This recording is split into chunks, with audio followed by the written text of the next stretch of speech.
There's still so much CC going down. Shark Guy is nearly dead. Lopachinski putting in work, but that's a huge Volley Bear ultimate there. And Wesley and Shield, they clean up the fight. As Blaze, he's trying to make the solo play. He's looking for that upper 90. Gravity makes a falter, puts it low and gets the goal.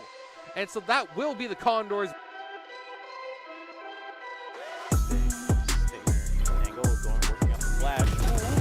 They get 1, 2, 3, 4, all down at once right at the start of the round. That was Condors probably the quickest round.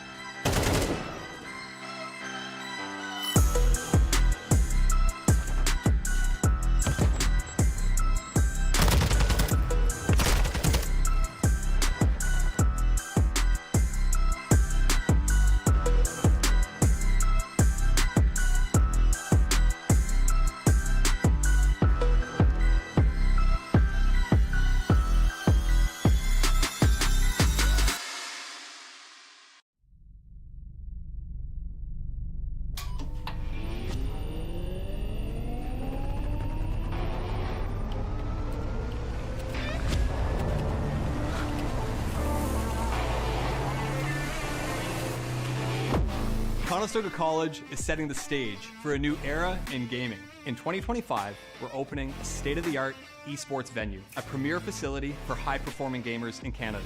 In this 10,000 square foot facility, we're putting you in the center of the action. The facility will have 50 top-tier PC stations, 5 console stations, immersive VR stations, a team operations room, a full production suite, and a premier competition stage. Esports is a rapidly evolving industry with global viewership of 532 million in 2022. This initiative goes beyond esports. It's also a platform for forging bonds, making memories, and creating connections. Since 2020, Condors Esports continues to evolve, providing industry-leading facilities and experiences to the esports community. Conestoga's esports venue expresses a sustainable and intentional future to compete, play, and work, all powered by gaming.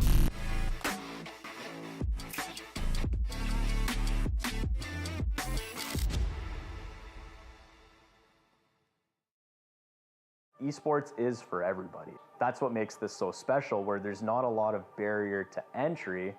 It's, do you have a passion for gaming? That's all it really takes. There's so many different things involved in this. It really does take that full team to make a successful event run.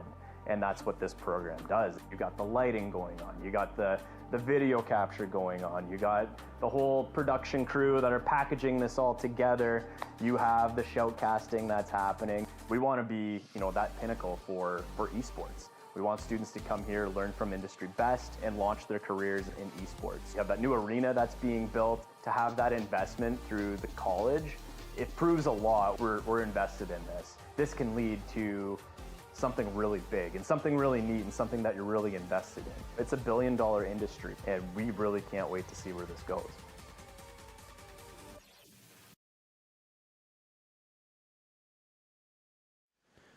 Hello, everybody. Here we are at Conestoga College, getting ready to hop into some more of this excellent playoff action we're seeing.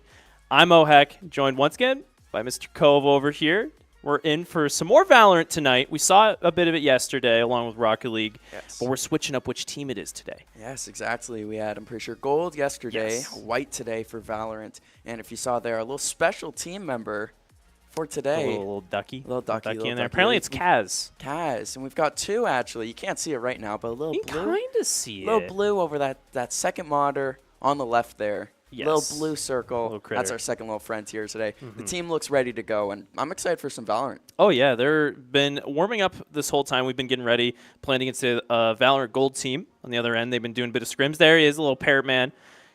That's Ella Bloom, was telling me how she uses the parrot to help stabilize her posture with her knee, because if she sees the parrot falling a little too far back, she's like, oh, then my posture's not set up. She has to lock in. So, yeah, exactly. Yeah, I'm telling you right now, with my level of concentration, I could not do that. No, not a chance. What? Oh, having it on the knee like that? Having it on the knee like that? I wouldn't be able to get my knee up. The whole situation, getting that posture. Got the team here, the whole team roster. We got the same fellas in today. Kaz, Cresselia, Panko, MGD, and Ella Bloom. We're missing Kaz and MGD in the hub today. They're not in, but they're still playing. They're still playing. They're still in the game. They're still playing with the team. Of course, they got to be. This is the time to lock in. This is the ECAC playoffs tonight. Taking a look. This is the points we saw before we got into the playoffs. This is how the season ends. We came in third, tied with Central Connecticut State. Yeah, so very tight third, as well as Kaiser University. A bunch of teams, as well as Brooklyn College, a bunch of teams finishing 3 and 4 here with 6 points. So it'll be interesting to see how that shakes up. But I believe probably in terms of like round difference, or we beat those other teams, we made our way through, passed through them. And if you get your magnifying glass out and you zoom in really, really close, you can actually look at the brackets. It's a big playoff bracket. Huge actually. This is the biggest one I've seen so far. Yeah, March Madness bracket. If you look at the match 6 down there, you'll see our Conestoga Condors white facing off against third one from the bottom. SUNY Poly team out in New York. What was it? It was University New York. State University New York is what it stands for. Yes, the SUNY, the Wildcats. That's what we're up against tonight. Starting out against them. They weren't in our group. Yes, so don't know fully what to expect from these guys. No experience playing against them so far. So this can be some new, fresh opponents to go up against tonight. I like to see that. A real test for Conestoga here, and how the players react to just going into a fight. Not blind. Of course, they've done their studying. They've done their research. They are ready. But it's something that's unexpected, and that's something that we have not seen very often so far. It's always easier to fight against teams, you know, fair. right? But like then it's also easier for the other team. Of course. But these guys, they don't know anything. I don't know how much research they have done. Hopefully they have done some research, like you said. Maybe we usually see these teams, you know, pulling up VODs, taking a look at some profiles, some statistics.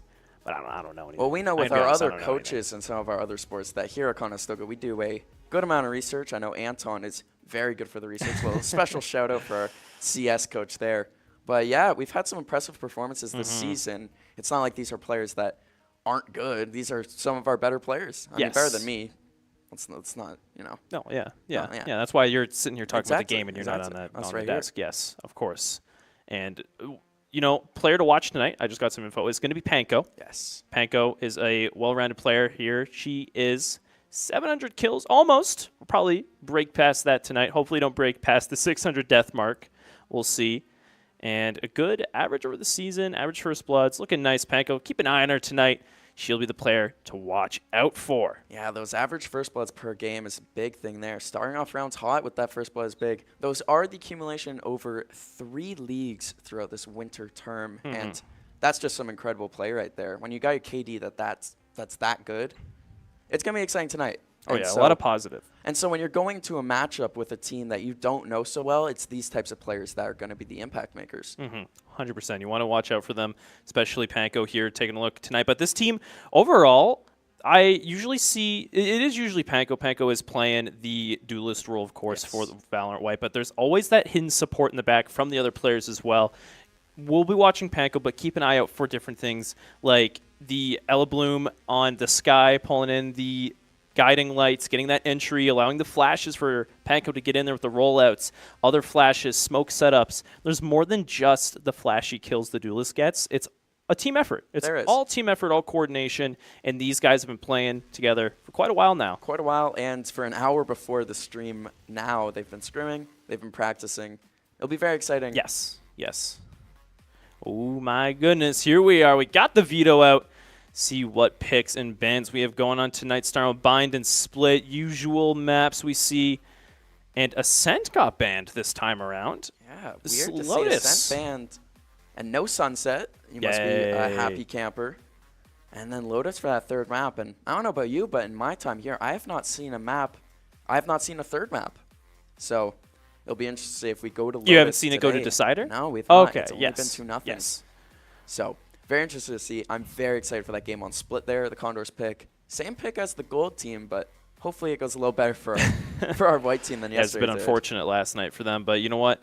That's the pick this team's going for. They got some confidence in it, of course, because they chose it. We'll be starting on Bind on the defensive side, and then Split will be on attack. Bind, I've seen these guys do some wonderful things on Bind. Honestly, I feel like this is their second best map going into this one on Bind. I'm very confident in the plays and the strats they'll be pulling out on this map, so I think they'll do just fine. Well, that's what you like to see when it's not your pick. You like that confidence. Yeah. Confidence, and it's one of those big things that you love to mention. It's confidence and it's decision-making, and that'll be the big test today, especially for a playoff bracket. Yeah. Hesitation is defeat. That is an amazing line I like to go by. I don't know if that's from Sekiro. You ever played Sekiro? Very good game. PlayStation. Yeah, it's a very good game. Yeah, Sony did ever get a Steam release? It did. It is on Steam. Oh, nice. It is on Steam. I think the only From Software game that's on Steam is Bloodborne. I think that's the only one. Yeah. And PlayStation's like holding on to that one tight. They don't want to let it go. Makes sense. But these guys, yeah, they want to act on instincts. Instincts, and it's speed. It's a speed game. It's decision-making, and, of course, like you said, hesitation. If you see any hesitating, much like Rocket League, much like CSGO, you're going to lose, and that's just the flat of it. Yeah, you got to trust your teammates, trust your own skill, your own ability, and just rely on that. Of course, there's always – you do need to think. It's not all about speed. There's a good amount of speed, but you need to have good strat setups. You need to rely on ability usage in entering these sites, because if you just, in this league, if you just swing onto site, just naked, no ability usage, you're done. Yeah. You're done. That rarely ever works. I've seen it work sometimes, but, you know, it's... Yeah, the dry peek, it only works when it's the unexpected play, but it's much like you're saying strategy. Strategy is the biggest thing, but it's the execution of those strategies. Yes. It's practice. It's can they bring what they've been doing in the scrims to a real game now? And that's going to be the real question for this Condors team. I'm excited to see, but what we have to see for the map, strategies, how they decide to play it, it's up in the air right now. I'm pretty excited to see that. Yes. It's all time will tell, especially, I don't know. I've seen these guys play a bit of Split. Definitely a good amount of Bind and a good amount of Ascent, but Split, I don't really remember much of what they pull off. I know MGD will be definitely playing Cypher on that one. Yeah, Probably Cresselia on Smokes, maybe Viper. I don't know. My mind is. Yeah, we'll see. Again, it's one of those things where if we were playing this team going into this, we might have all this information, strats ready, agents picked before we even go into the match, but a little more up in the air.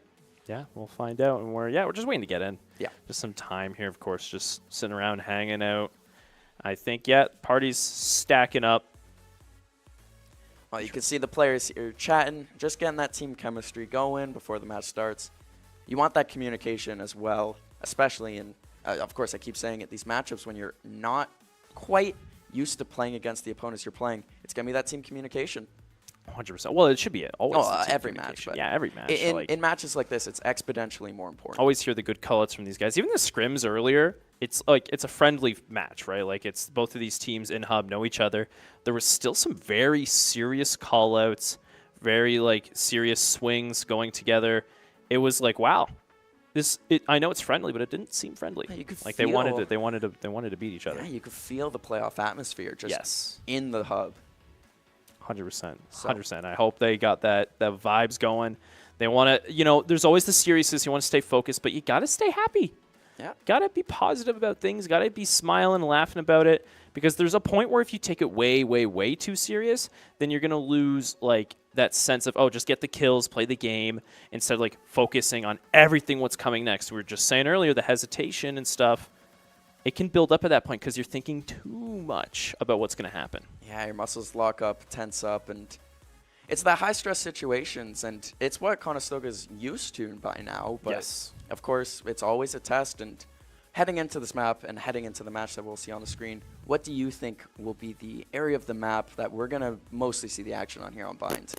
On Bind? Yeah, as someone who's seen Bind a little more, where do we want to be already in my head, the first thing I already think of is a lot of teleporter rotates. Ooh. If that's one thing I'm going to say, keep an eye on those pushes, especially by those teleporters, especially on the B site going in there down long. That one teleporter, you'll see a lot of the time, big team pushes will go up the way. They'll look for a pick, try and find an ability usage, get some burnt abilities from defenders. And as soon as they're like, hey, they've rotated, they've committed a lot to this one site, they'll all just jump their way through teleporter and go to the other site. So teleporter plays. Teleporter 100%. Plays. Watch out for those. Yes, very exciting.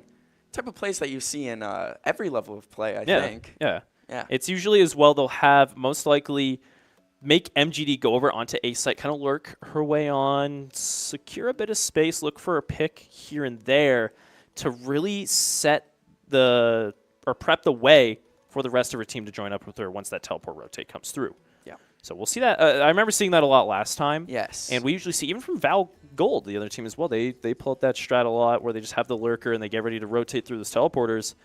It happens. It happens a good amount. You can't commit too much resources to one site on Bind. Yeah, it's the thing about Bind and those teleporters is it leads, I'm not going to fully say it's attacker-sided, but it leads to some really interesting attacking situations and a lot of rotating from defenders, going through that spawn area especially. I'd say it's attacker-sided. I'd say it's an attack-sided map. I think Bind is definitely not a horrid amount, because still the defenders can use the teleporters as well. It's not just locked to the attackers, right? That's very true. So it's very interesting in that sense. I like it. I like it when a map has a nice gimmick like that, a bit of a mix-up, because some maps don't really have it. Like Ascent. Ascent, yeah. Icebox. Ascent has the door gimmick. Haven. Haven was the first 3 mapper. I got to give that one credit just because I like it so much. Even Split, they have the zip lines, but that's their gimmick. There's a lot of maps now too. Icebox was a big zipline map. Yeah. And here we go, heading into the agent picks here. Yeah, let's take a look. We already see Panko on the duelist roll. Said it earlier. Holding on to that Raze pick. Cresselia taking the Brimstone smokes probably. Ella on the Viper. And then MGD, of course, never see her off of Cypher. Kaz on the Sky. Real interesting, real nice. Like to keep up with that original, just bread and butter combo we see them do here. And on the other side, SUNY Esports, they're kind of deciding right now. It's weird to see the fade. Okay, the Gecko's going to mix it up a bit here. The Jet Gecko, Fade Omen, and then the Cypher to finish it out. That is breaking the norm. That will be exciting to see, and Maybe they're listening to all of our pregame chatter about seeing the unexpected and playing teams you're not used to. You do see Gecko sometimes here in this league. Gecko will show up every now and then, but the Fade pick is usually reserved for people who are really confident in playing that agent. Like, they know their lineups, they know where to use their abilities. So if over here we have Eclipse on Fade, they must be like really confident. Well, like, it's they their know what map they're doing. pick. Yeah, their map pick, and busting out the lower picked agent. Yeah, it's gonna be exciting. I'm looking forward to this match. First round bracket matchup. Have to win this to advance to the second round. I'm looking forward to this more than any matchup. Oh, wow, yeah. Well, we're in it already. No time to wait. Nothing to burn. Here we go. Round 1. Conestoga Condors versus SUNY Esports. Here on behind, Conestoga starting on that defense. Going to see MGD holding down B site. Always going to see her over there. The Cypher holds down the B site beautifully. Along with Cresselia. A little creative with that tripwire there. Decides, to tuck behind that wall there. A few lined up at the bathroom there. We got Kaz, the duck, prepared to go. Yeah, I don't know how she plays as the duck. Don't see a mouse anywhere. And that Sky comes out immediately with the flash. Guiding Light does not connect with anyone. No intel, but the shots ringing out will let them know there's one there. The rest of Sunny's pushing their way onto A site. Going to go for the plant, but Cresselia taking one down in the meantime. Oh, no, that is not what you want to see happen. Colt's picking up 2 through that smoke. Just an ill-advised push. As they have access to the site right now and the spike down, a 2v4 retake situation. I was going to make her way into lamps. You're going to swing out, might run into this player soon. Got to watch her left. Here they are, but the beautifully placed shot from MGD behind her. Ella gets another as well. Just like that, they swap it back over to equal playing field, 2v2 situation, but the clock ticking down. They need to get something done. The defuse attempt from MGD might want to get half here and get ready to fight back, but behind her. That's half. Yep, just going around the smoke. Yeah. Tricky little play there, but not the worst. Not the worst. A very solid pistol retake there from Conestoga, especially going through lamps there. Ella with the backup from MGD there. Yes. It'll be interesting to see how that continues going forward and lining up at the A site again. You'll see Panko might not want to rush out of showers here, at a bath. Maybe stay back, keep the aggression down, because it didn't end too positive for Conestoga last time that happened. They did get to go forward a little bit more, grabbed the alt orb, but yeah, ended up in a double kill against. Guiding Light doesn't find anyone. Yeah, here comes the A site rush already. Making their way on Sunny is no time to kill. Getting forward, Yip's chasing Cresselia, sees the Fear Trail with the Spectre in hand as well. Cresselia is unable to match up against that. Plant is going down. Good paint shells from Panko, but the Wingman does not care. He's putting that spike in the ground. The gun advantage right now, not in the Condor side as Eclipse takes down Boom. They're going down one by one, only one member left. MGD. Nothing but a classic and a dream. Doesn't have much to lose, just gonna make her way over, try and find any picks she can. See here, if she waits for exits, she might find something a little cheeky. Might get Yip there. Got a little fight coming around the corner here. See it. That Spectre, it's the outgun, but the Conestoga, they're going to get their econ back up. They'll get some guns in their possession here, and it's not like they're getting dominated. They did have a good site take there, but Conestoga, with a proper defense there, I feel confident in their chances right now. Yeah, seeing the force buy come up now. That pistol round go in their favor. Of course, the 2 rounds is almost guaranteed because of that money advantage. Conestoga is going to be able to match up a bit better now. But if they lose this force buy, they're going to be sent into a deep hole of economic debt. Well, looking at the loadouts there, a lot of the Condors only having the light shields, still fighting against Bulldogs and Spectres. It's not like it's not in their favor here. As we see another A rush, yeah. Bit of a switch up in how they played defensively, though, leaving Bath a bit more open. Might result in, a few easier picks already. Panko does get one traded out. Wingman's going to go for the plant. No Dizzy available unless he's able to manage to get a pickup there. Conestoga's going to have to play for retake, but they've done a good amount of damage to these enemy players on the side of Sunny. Got them in a 4v4 with the health advantage right now. Yip, and I'm pretty sure that's Hunter. Lower health, MGD. On the flank, gets one. Ellaboom as well. Kaz picks up a headshot. That's the retake from Conestoga. Just going flawlessly. All 4 members staying alive.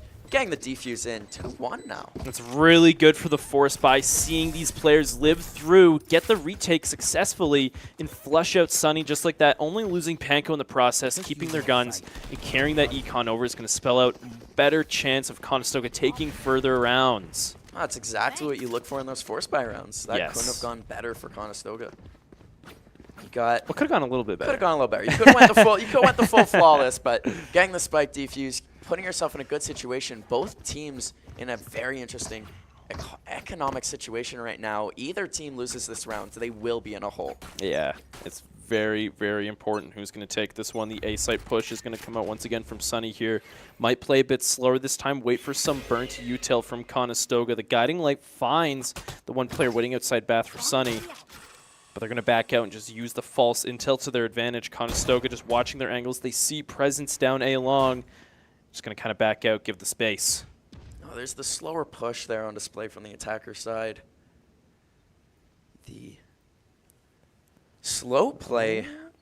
A lot of burnt util to start there, but not horrible so far as we see it over on the B site. Maybe some action coming up. 4 members all converging. There was a slow rotate, but both the members of Conestoga, Ella Bloom and MGD, know to stay on and not move until anything crazy happens.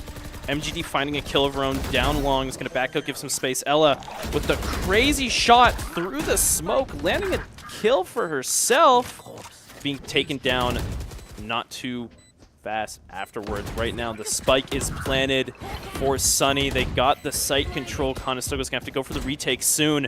Guiding light goes out, blinding a few players. Hunter gets one, another as well.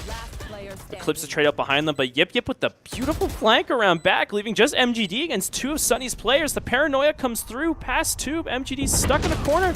It's going to peek the wrong angle, getting shot in the back by Hunter, who's taken a 4-piece home that round for Sunny Esports. An incredible round there from Hunter and the Jet. Just once that slow push turned into real aggression, it was over, and picking up a lot of big headshots there on the retake in Conestoga Condors. It's not like they were in a bad position for that whatsoever. They had numbers, they had people ready for that. Just an excellent take of the site. Yeah, they had a good lockdown on that. Don't know exactly what happened with Hunter there, how they managed to get that many kills. Might have just been good gunplay. You see it, there's going to be a bit of a switch up of this defensive stance from Conestoga. Losing that round is going to put them down into less money available, but MGD with some good trip lineups is able to almost secure a kill on Hunter there, but the TP barely saves them. Almost countering that ult. Oh, they did end up countering the ult. Kaz gets the pickup through the teleporter there. That's a big frag to get in the early going to this round. Bomb is down, however. Let's see Conestoga, sheriffs in hand, 1 by 1 by 1. This town ain't big enough for the 10 of us, they say. Defuse attempt going for Cresselia right now. They know where Eclipse is. Cresselia gets traded out. Eclipse taking 3 kills on the side of Sunny. Just Kaz and Panko left alive. Paint shells go out. The Haunt's shot. Panko's trying to swing around. Oh, that was close, but just barely. Kaz slips by with the headshot. As close as it gets. Canceling the defuse on the spike there and just calm under pressure. That's a nice headshot, as we almost saw an ace. That would have been detrimental. Oh my goodness. That was scary from the one spot. Eclipse just peeking out over and over, getting kill after kill after kill. Almost faltering what was pretty much a Conestoga victory. Still was in the end, but at a heavier cost. Yeah, that credit situation not as good, but oh, those sheriff taps were nice. They worked out. They worked out. That was nice. There you go. And then the thrifty for Conestoga on that round, really putting themselves in a good situation. As we were saying before that round even started, whoever lost the 2-1 rounds was in a bad spot, but Conestoga coming back, and we'll see what happens here. Paint shells out.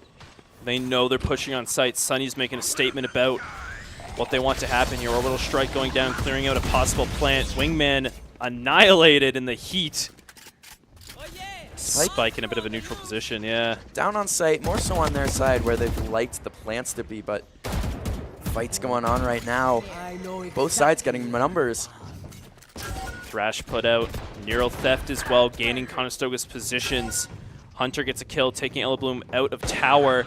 Panko's trying to push forward. Position revealed. Another kill goes out. Conestoga 2v2 situation. They see the spike down. They know some positions of these final 2 players, but it's going to be interesting here. As soon as they go for that defuse tap, they're probably going to get double swung by Sunny. But we'll see if the half goes down. Panko gets eliminated. MGD takes 1, but at 2 HP. Both on low health. Oh, but she knows. Camera out. Might be able to find this last player. Oh, does not get the scan off, but knows they're in the corner. Is going to tap, try and fake, sees the swing out. 5 bullets left in the clip. The fake from Hunter is insane right now, and the fake doesn't be fake no longer. Swings around and commits the kill. Back against the wall with that time crunch and the spike going down. Just not able to get in time. They had all the information required. Just not quite what they're looking for. Conestoga coming back out with the Sheriffs again. They're going to need to get another Thrifty here if they want to stay in this one. Yeah, it's really well played by Hunter right now. Really nice play at the end there, faking it out. Just getting in the minds of MGD, trying to get that defuse, and Conestoga's, as you just said, in an even more desperate position to get that even advantage over Sunny. We're going to see the A push once again. They're just rinsing and repeating this site. That's what the Gecko setup will get you to. Yeah, that free plants almost every time without having to reveal yourself. We're going to see Wingman going down the Dizzy as well, revealing the position of Kaz in the back. Roselia here in Lamps with nothing but a classic. Might want to swing out soon. Panko taken down in front of Baths. Hunter with the position on top by Lamps. Ooh, but a good Viper's bite. It's going to force Polar out of his spot. Gaining El Bloom a kill. MGD swung around, taking out a Lamps. Trades the Vandal out, but not enough at the end of the day. Losing the round, Conestoga. 5-2 right now. Gotta pick up some rounds here, and you gotta pick up multiple rounds in a row. Winning the rounds that they did, it was nice, but then they come back and lose a round immediately. And timeout here, trying to figure out something different for this defense. Just want to break the momentum that Sunny has in their hands right now. They're on the force by round, so Conestoga needs to get some pace picked up here because they don't want to lose these rifles, lose this equal playing field they've gained, and just, play it even with Sunny. The A push has been devastating because of the range they have. Yeah, they've been putting down that smoke immediately and sending in the Gecko, and Conestoga hasn't quite figured it out, and I feel like they're probably talking to each other and saying, hey, the moment we load up A site, they're going to go to B.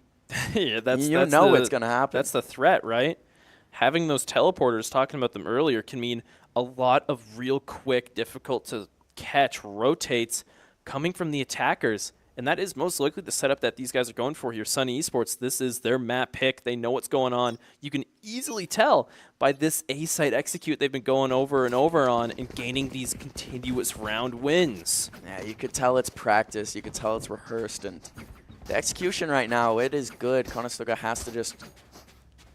I don't even know what they need to change right now. Just executing some defensive strategies better. Just limiting them immediately jumping out from that A side. Yes. Yes, need to shut it down in some way or form, and I already see a bit more of a method to do so. MGD holding on over on A, playing that Sentinel role, but the Nightfall coming out. Tripwire might, spell out a kill, but an instant trade back from Polar.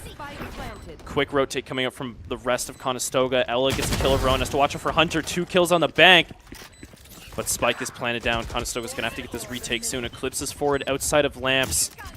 Another player inside spawn, but the showstopper flying out, getting Eclipse out of the equation. Kaz following it up with a kill of her own. Conestoga's going to get a beautiful retake. That was just a beautiful round in general. And it's like what you're saying, they changed up their strategy, and that A site, the tripwire, especially off the start there, they were able to get some early kills and went exactly as they wanted it to. Yes. Quick rotate is what I like seeing, having both Panko and Kaz holding nearby that B-long teleporter just in case they need to get around and support the rest of their team on A. It's a good setup, and it can even keep a good defensive stance on this B site if Sunny ends up pushing it. Was that their first time using teleporter on defense? I think it was. They hadn't really been going with that flank going behind them from this B-long teleporter. Well, the guiding light's going to reveal some intel. Going a little slower on this one. After Conestoga shut them down there. Rethinking their strategy there. Hunter still with a very forward hold on A, trying to get some information, but nothing going on yet. No one peeking out. The one-way smoke there. Don't want to push too far past, spelling out an easy kill for the Conestoga defenders. Hunter's waiting for it to drop. They might peek out and try and get some advantage over the toxic screen up as well. The push might come soon for Sunny. Panko taking a bit of damage past the B-long wall here. C's goes out as well. Holding her in place. Guiding Light instead to give her some breathing room. With position revealed, she might want to get out of here soon. Bomb buddy out. She knows one's down there. But meanwhile, in window, Puller's slowly pushing his way onto site. Spike alone over there. Although the teleporter rotate coming out now, and it seems like all four out of 5 of the members coming over, and the fight going on now. Ooh, 1 kill and a dizzy shutdown for Kaz. Panko still stuck here from B-long. Prowler went out. She can't stand the fight up against Eclipse because of that low HP. Giving the site over to SUNY Esports and leaving just Ella Bloom left to try and get a solo retake. But just like this, Eclipse swings around. Ella shuts her down. We'll see how she handles the rest of them. Being revealed by that spy cam. Oh, she's got to watch it behind her. Yep, on that flank. Lurking around the map, yeah, it's worked so far for them, and they went B site. They did, they mixed it up a bit, but faked out that A. Taking out Hunter there in the early going to that round, I thought that was going to work out a lot better for Conestoga, but just a good site take.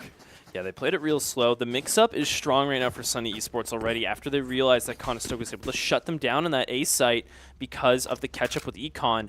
Right now, they have the advantage. They got the money, they got the guns, they got the abilities. I'm seeing them stack B. I can already tell it's going to be a quick rush on. And here we go. Calm before the storm. Ooh, the flash goes out, but it managed to snag the eyesight of those who deployed it. Panko is going to get able to take 1 down, but not before losing 3. Conestoga down in a 2v4 situation now. The round's already spelled out as W for Sunny. Yeah, the trades going in favor of SUNY Esports there. Not what you like to see, and now Casalda and MGD with a classic and a sheriff respectively. Well, Dizzy goes out, and the paranoia following up as well. It's an easy, comfortable swing for SUNY Esports. That round was very strongly in their favor because of that economic advantage right now. Conestoga is going to come back with a bit more of a force buy, but they got to stay afloat by getting this win. This round right here, heading into the final 2 rounds of this half, will be incredibly important to spell out how the second half goes. Although, as we were saying, a more attacker-sided map, I'm looking forward to seeing it Condors. They might, might get a bit more of an advantage, a comeback coming here if they get the half swap in their favor. But right now, SUNY Esports, it's their map pick. You got to still remember that, right? They have attack strategies. They will most likely have defense strategies as well. As we're back over on the A site here. We're seeing the site set up coming in, the Thrash out, Yip up top and tower with the Into the Shadows. The ultimate usage is going crazy for Sunny to take this site. We have 2 players, both Kaz and Cresselia, stuck inside of Showers here. And just like that, they get shut down and eliminated, leaving just 2 Conestoga players left. But they trade it back out just like that. 3 kills for both of them. 4 as well in the follow-up. Eclipse getting the kill, but MGD settles it out even. Conestoga gonna get a nice safe defuse here. Clutching up the rounds with the backs against the wall with the Econ, and just an excellent retake coming in, double swinging on everyone, and MGD clutching up the round there with a great shot. It was close. Oh yeah. It was close. I was a little scared, but it's okay. They got it. They're going to have a bit more of a comfortable position here going into last round. Spend all that money. Buy all you must, as it's all going to go away soon. They got the Viper ult and the Brimstone ult to work with on this round. Hopefully seeing a spike plant get swarded, and last round before the swap, I would like to see a 7-5. Yeah, we'll see soon here. The pit will definitely secure a lot of space in one site. Probably going to see it be used right off the bat over here on B. But that's not where the push is. A site coming in. Nightfall goes down, but Panko's in a good spot. Unable to land a shot, however, will already spell out an early kill for Sunny. Orbital Strike traded as well. It doesn't find any. Puller with the double kill and lamps. Conestoga struggling to hold back SUNY Esports. Even with these ultimates on deck, they cannot manage to kill any of them until MGD comes into play. Taking one down at a tower. Viper's Pit as well. That was a blind kill there for Ella Bloom. As the sprays through it, just catches Ella right in the head. Just MGD up in tower. Ooh, swings out, gets a headshot, can't finish the kill. Gotta watch beside her though. Hunter is on the hunt, finding MGD and securing an 8-4 situation for SUNY Esports going into second half. Could have been much worse. Could have been much worse. The way that was looking midway through that first half, I thought Conestoga was in a bad spot, but picking up 3 big ones after going down, what's that, 3-1. After going down 3-1, having their econ in a bad situation, being able to make this an 8-4 game, being on the attacker side, I'm looking forward to the second half. And it's like what you're saying, they should have some defensive strategies, some defensive holds, but I like the Condors. Yes. Yeah, we'll see how this switches around in their favor, hopefully. Real nice right now. We're going to see the B stack already coming into this pistol round. Kind of a nice setup going on. That's the other thing about this attacker side setup, that having the Gecko for SUNY Esports spelt out a lot of nice, safe engages, executes onto site. Conestoga doesn't have that, but neither does the advantage of having that fall into the hands of SUNY. The B-long push coming up here, these players making their way up. Conestoga wants to get some space secured, and that they have, but the smoke is going to block their advance just like that. Just weighing with these pistols right now. Once the smoke goes down, it will be go time onto this site. Let's see, they're ready. They're getting set up. Playing a bit slow here, though, so MGD can get in position, but this is what I was talking about earlier. There's the Bam. teleporter. Just like that, other site set up, but SUNY, they smelt it coming. They knew they already have some players set up and ready to rotate. Didn't benefit Conestoga that much at all. MGD's able to get one on the rotate around. Find a player lacking, but with 45 seconds left on the clock, Conestoga's going to have to dedicate what they got to taking this site. Echo being revealed by that dart. The mad dash between the two sites. As they're looking to go in on an A site. They're getting one kill out of the bathrooms there, and MGD picking up one. The Gecko. We got a 3v2 situation here as Cold picked up 2 big kills there on the defensive side. Hiding behind the boxes, both these players left alive, but Cold left on really low health against 3 Conestoga attackers is going to spell out an easy execute, taking him off the board, and Conestoga winning that pistol round. It's nice. That's a good start. That's good start to this half. MGD picking up some really clutch kills here in the entirety of this game, leading Conestoga with 14 kills, and it's been noticeable. As we see Conestoga in a good spot here coming off the pistol round. No buy from the SUNY side. No, they know this is Conestoga's bonus. They want to stay a bit more safe, you know. It's already in the hands of Conestoga. It's in their favor. No point in spending more money than you have to. Just save it all so the next round you have an equal playing field to go against Conestoga. Yeah, with that 8-5 rounds lead, it makes a big difference in how you play it here, but 8-6 would look nice as Kaz gets the first kill, jumping out onto B site here, Panko. Ready with the satchel, gonna fly our way out onto site, gets flashed, but it's okay. Gonna have to watch window. Conestoga hasn't cleared it yet, but they know to keep an eye out. Dizzy eliminated as well. MGD clearing out window. In the name of Conestoga, the site is secured. They got the spike down. MGD trying to find a second outside here, but with the teleporter rotate as well, along with Hunter taking her down. Conestoga's gonna have to watch their backs. Yeah, Hunter dangerous on the lurk there, but there's 2 big kills there from Panko, picking up Cold and Hunter. Just one left, and it's that Gecko. Just hiding over an elbow. They don't know where he is at yet, but with the shots ringing out, they know just easy swing around. Ella didn't even have to do much because Kaz followed up and eliminated him, giving these first 2 rounds of this half to Conestoga, and they're only 2 rounds behind now. Only 2, I told you. 8-6 would look nice, and Kaz having an excellent round there, getting the first blood and ending the round. There we go. Conestoga, though, is going to face a bit more of a wall because of this force buy coming out from SUNY Esports. They're liking going over to that B site. Would not be surprised. Well, it doesn't look like they're lined up for it this time, but I would not be surprised if we saw more teleport strats coming They heard out. you say it, and they're like, no, we're not going to go to it anymore because you said it. So it looks like most of the bodies over here on A site. Hunter picks up the first kill of the round. Yeah, right now, SUNY's got a good setup. A lot different than what Conestoga was showing over here in A site. Instead of giving all that space down A long, they want to peek out. They want to punish those trying to run their way on. And punish they did. Conestoga losing those 2 players right out the gates of that round is not going to be leading to such an easy take as they thought it would. Yeah, the util not in their favor anymore. But again, beside that teleporter, lots of strategies you still can't pull out here, even with 3 members on your team. Good corrosive bite goes out, leading the way for Ella Bloom to push her way forward and get that kill, removing Hunter from the situation. Conestoga trying to slowly make their way back up to an even fight. They have the teleporter available, but Cypher all the way on the other side. Ooh, the swing around into lamps. Yes, Ella taking down another 3v3 situation. It's more evened up now. Ella's getting on, Phantom in hand. 2 on the site, 3 on the site now to deal with. Over in that lamps area, we see the teleport come out. All 3 members on the opposite site for Sunny, except for Colds, the Cypher.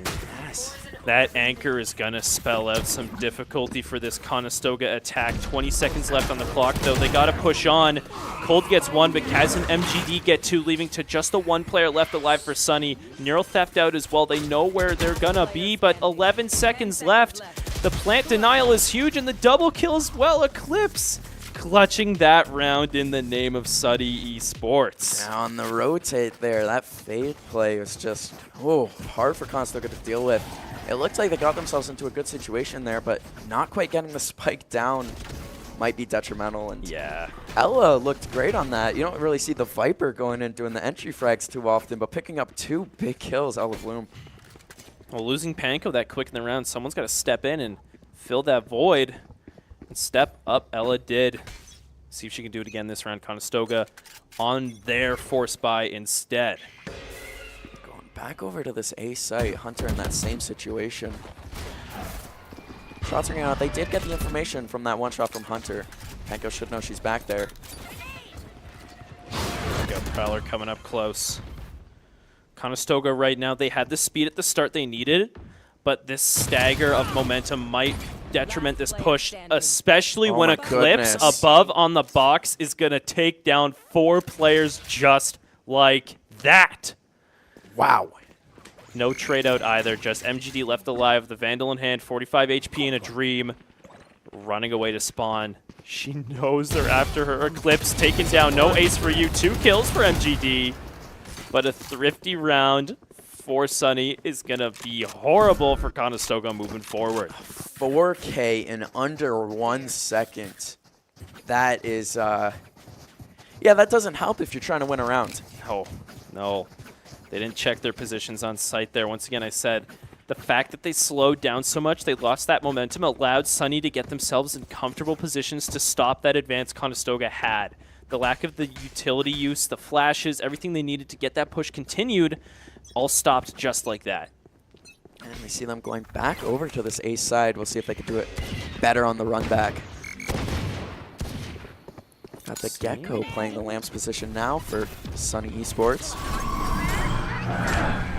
Nightfall goes out, removing some sense of hearing, but that's okay. They can still gather themselves a kill over here, clearing out Lamps in their name. Conestoga's on site, but Def, it's going to wear out soon. There you go, Nightfall gone away. 45 advantage. Conestoga has the upper hand. They got to do something with it. Hella, 2 big Sheriff kills on the round. Let's see how they can work off that. 3v2, but that operator, MGD gang behind her. Is it close? Both getting the information, neither getting the shot off, and MGD with the Sheriff headshot. It's a 2v2. Getting the operator red is nice. Kaz getting another. Just this final player left alive for SUNY Esports, but Spike is not in possession out in the open. They don't know what angles to trust. Kaz has it in hand and says, you know what?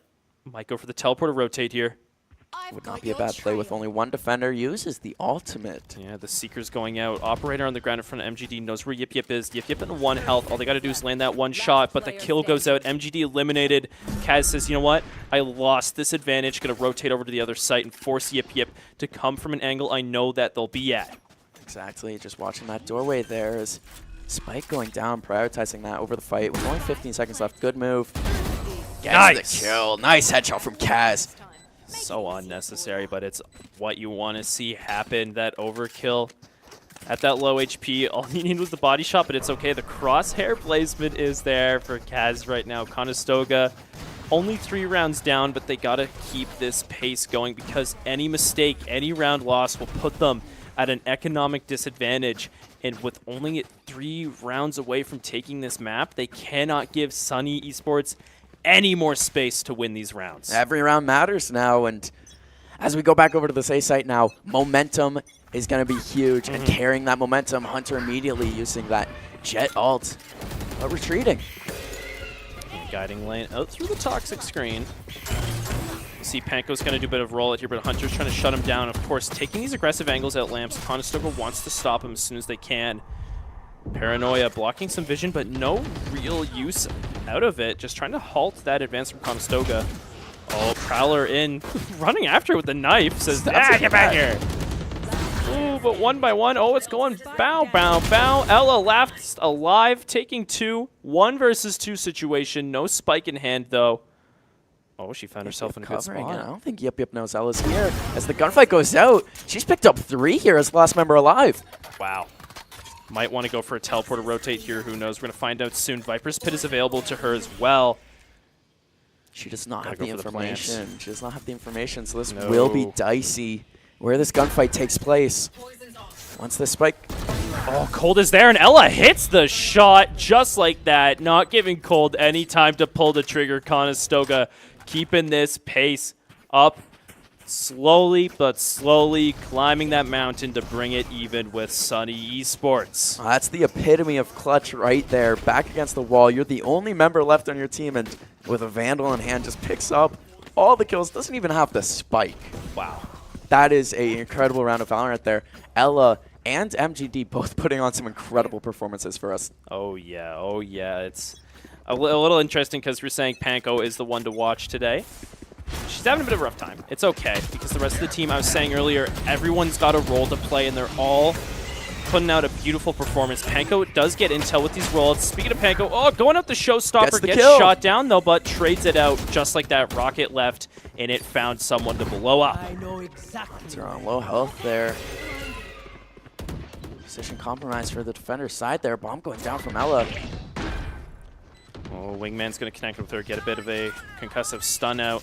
Viper's Pit is available for Ella, but the Thrash taking 2 here, disabling both of them, lining up some easy kills for Hunter. A third for him as well. Just MGD left. Finally shuts him down, but against the rest of SUNY, they're just going to overwhelm her and take this spike defuse. Yeah, tough situation to find yourself in. Both stuck in that corner, just staring at their hands in defeat. Not what you want to see, but not as detrimental as if they lost the last round. No, they're able to keep up. They got those 2-round wins, so they should have some money to get some better guns. Right now, SUNY's made themselves into more of a comfortable spot in terms of this econ. Oh, but Conestoga, maybe I overspoke. Yeah, no. Yeah, maybe they're holding on. Oh, they weren't as wealthy as one may have expected. Conestoga hopefully likes their chances to maybe get a few sheriff kills here. And if they drop this, it will be 5 in a row. They have to win. Going over to the B site this time, though. Play it slow, a bit quiet, some silent play. Get in the heads of SUNY. Make them think where they're coming from. Where are they going to attack? What angles? See, aggressive push up there from Hunter, the jet of that SUNY side. We might see someone get shot in the back soon, but they go the other way. This will be interesting to see how this plays out here. A nice haunt lineup coming from SUNY Esports, revealing some Condors positions there. Yip Yip getting a kill. Other side, the rotate already, but Polar was waiting. He says, hello, welcome to A site. I'm going to take one of you with me. Oh, no. My goodness. They have to walk around the map now. Left all the way in the teleporter. That's a blunder. Just as long as Hunter doesn't have this door open, that spike's locked away. Oh, Panko gets the kill, but won't be able to reach it. They might keep it open. And they do. Keeps it open with that grenade. Smart play. One teleport from Yip Yip. Not enough, but close. That is unique situation. That was a very silly round to be in there. It happens, right? The kill goes out. You don't realize they had the spike. Every now and then, the small, we were talking about earlier, these map gimmicks, they'll bite you in the butt. Spike and locked away in the closed door from the teleporter. I do like seeing the teleporter strat attempted, especially in the rounds where you got the pistols, but didn't quite pan out in their favor. The Gecko waiting for them. 20 kills for Ella, 20 kills for MGD, both having incredible performances here. But they're going to need to step up a little more if they want to take this one. Oh, it's match point right now. Back against the wall. Conestoga putting in this timeout because they want to break this momentum. Once again, they did it earlier. It got them a bit more of an advantage, but SUNY is keeping a strong lead. especially in terms of that money. We see an Odin and an Operator bot for the side of SUNY Esports. Conestoga just barely scraping by that rifle money. It's going to be a very difficult round. This one's going to matter, but so will the round after that, and the round after that, the round after that. Conestoga is going to have to break through. I'm going to be looking for the Odin on this one, seeing where that gets played, seeing if it has any use here for that defender side. I mean, it's a good gun. It should get use, but just for the fun of it, I want to see specifically where it's used. Let's take a look. See Polar's here holding it down on A site. Looks like he might spray through that bathroom wall, but he's just watching A main. Not somewhere that Conestoga really goes to, that bathroom side. Hide in the corner. Panko swinging out, getting eliminated by Hunter. Round start, horrible beginnings for Conestoga. Haunt goes out as well, revealing some positions. Hunter's just holding this angle, shooting through the wall, just trying to find any unsuspecting Condors advance. I'm kind of shocked. I've never even thought about that before. The things you learn watching professionals play. You only have so many bullets, though. He doesn't want to use them all. It's true. But has the team behind him, has the confidence, and the confidence gets shut down. Kaz with a nice headshot challenging the Operator. Ella going forward, going to try and clear out lamps here, but there you go. There's your Odin. Firing down. Conestoga being taken out 1 by 1. Yip Yip with 2, Polar with 2 as well. Just MGD left alive here in Bath. They don't know she's there, but they're going to figure it out soon. Cold coming through TP, gets shot unsuspected with the knife out, but giving that intel to the rest of their team. Conestoga, it's going to be difficult. MGD gets shot. Operator from on site. Got to watch out. Tower as well. Seizes down. The peak is going to be soon. We're going to see shots after shots. MGD. The Odin spam. And there's the match. 13-8. Conestoga did give it a very good effort there, taking 8 rounds on the map that wasn't theirs. No, it's looking better. It was a very difficult start. They had a bit of a comeback generating, but ultimately, yes, Sunny knew what they were doing. They picked this map for a reason. They had executes they pulled through. Their attack was deadly. Yeah. Going into second half, 4-8, Conestoga was at a major disadvantage. They tried. It was a well-fought match, but in the end, Sunny takes game 1 of this series. Yeah, those A-site takes from Sunny were just relentless, and it took Conestoga just a bit too long to figure out how to stop it. Yeah. And by that point, it was too late. Side swapped. But it wasn't all for naught. They did have some good showings. They did show that they can adapt to strategies, especially on that defensive side. Oh, yeah. You got to, right? In this game against someone that's unknown enemy, you got to be able to adapt, evolve against what's being pit against you. And they tried and tried, but they were just also the economy was not in their favor for a while. They had a lot of very unlucky force rounds. They took a lot of wins on their thrifties, which was interesting in comparison to the rounds they didn't have the rifles. So maybe, just maybe go sheriffs the rest of the second that's what match. I was going to say, is especially in the first half, I think they picked up 2 thrifties there. Yeah. And maybe it's that unexpected play that changed everything. And, going into their map pick, though, that's what I'm looking forward to, doing some of their executes. It's something that I've said a few times, but when you're forced to play not your game, when you're forced to play someone else's game, you often play a step behind. Yes. And that's what we saw. 100%. Sunny loves bind. I can tell. I'm a bind fan. I'm a bind it's a good fan. map. I like it. Yeah, I saw some good teleports, and definitely, I was saying earlier, Conestoga does like relying on this teleporter plays, using the quick rotates, and Sunny might have done a bit of research on that because we saw a lot of players for SUNY Esports suspecting Conestoga coming through. You saw it at the end with the Gecko. We had the anchor Cold on Cypher. Not a lot of kills, but was always staying on site, always keeping it secured.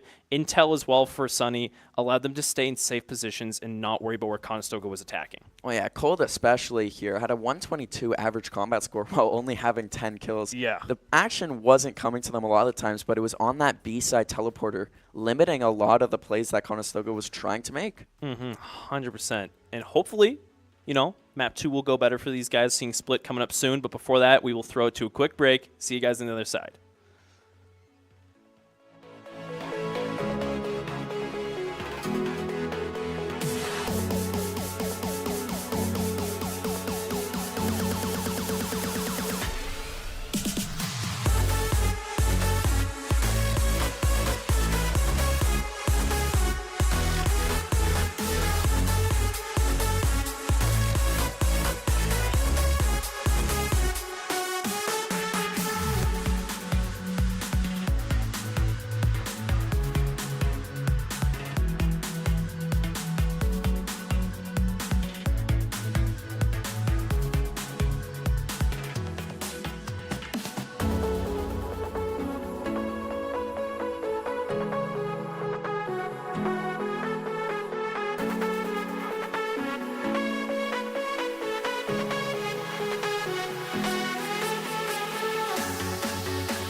Hello, everybody. We're back here. Conestoga College keeping up with Valorant White as they make their playoffs. Game 1, it's a bit of a struggle. Map 1 did not go their way, but we're getting ready for Map 2.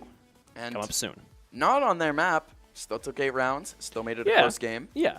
It was a good fight, but of course it did end up not in their favor. We're against SUNY Esports tonight, the Wildcats, State University of New York. And they're putting up a fight. Yeah, whoever wins this one goes on. I'm pretty sure it was the University of Northern Ohio. I'm pretty sure got a first-round bye. And if they do end up taking this, and then I think it was Lotus as the decider map, that's who they'll be seeing. Yeah, we hopefully will make it to that, as we don't want the 0-2 here for this team. Conestoga, you don't want to get knocked out. It is the single elimination bracket. There's no second lives. Every game matters. And with this being the first match of their bracket, they want to stay in it real nice. So we're going to see how it goes, because this is, of course, Map 1. I believe we just said it, SUNY Esports. It was their pick. They picked Bind, and they yeah, if you look back, they definitely knew what they were doing. They had some good executes, and they just set up that map perfectly for themselves. But things will hopefully change here going to Map 2 for Conestoga, being their pick on Split. I've seen them do some beautiful things in this map before. I want to see them do it again. Yes, it's their pick, starting off on attack, so they will be setting the tone for the rest of the match here. And that's going to be the big thing is I feel like the tone was set very early on from SUNY Esports there, and there was no matching it.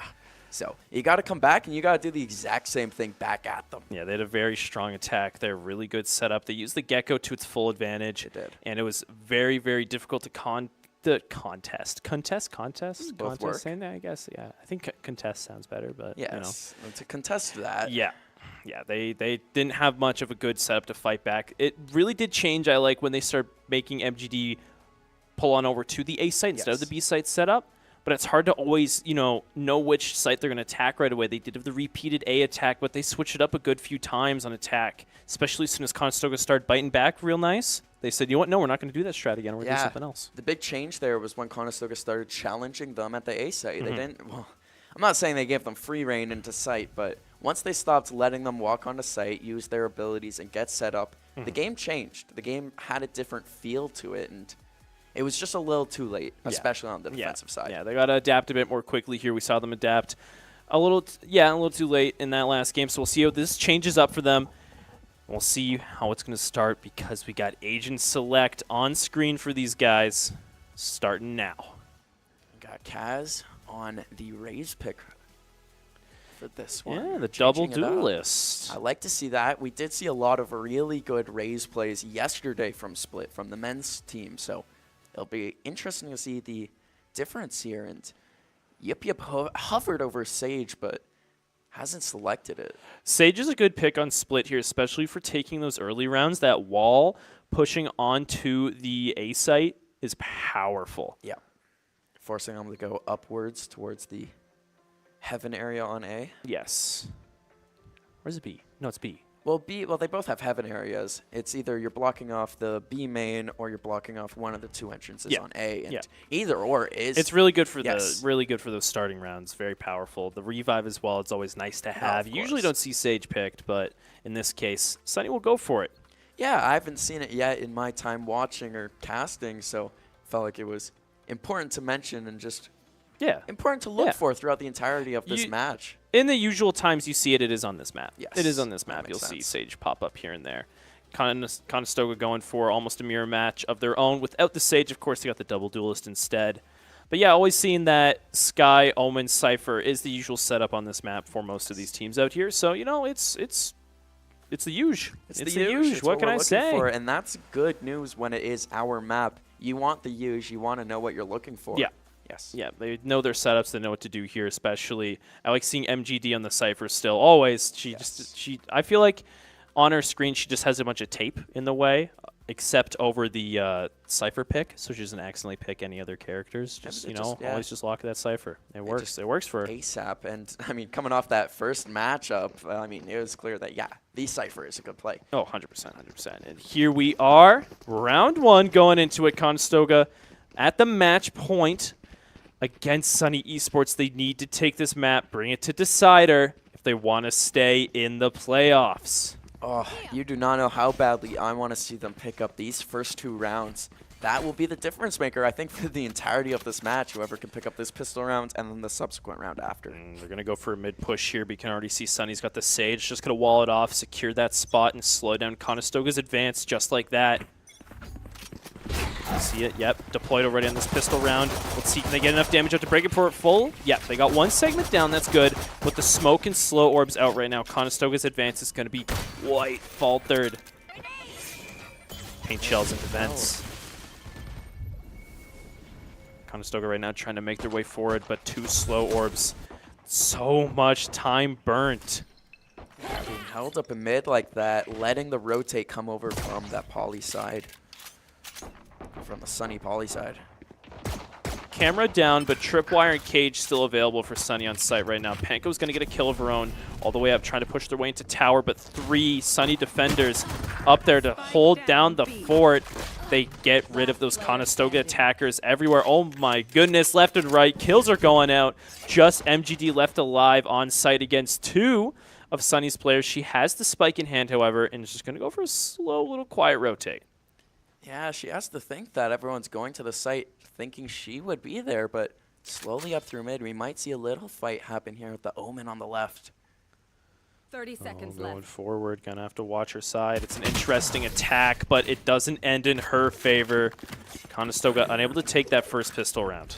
Yeah, realizing maybe a little bit too slow there for that attack. It looks like the defenders realized she was not going to be peeking her head out onto site and decided to both watch that mid angle and this guy coming over picking up the kill. Yes, very much so. It's difficult. Once again, that Sage pick is just really big for Sunny right now, locking down that mid section.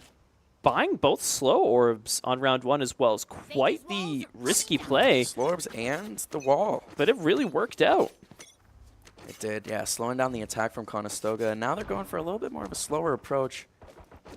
Maybe trying to see the Sunny side make a mistake before they even try anything here. I like it right now. You can see in the midsection there, Cresselia, wall up. She's just shooting it, making some noise.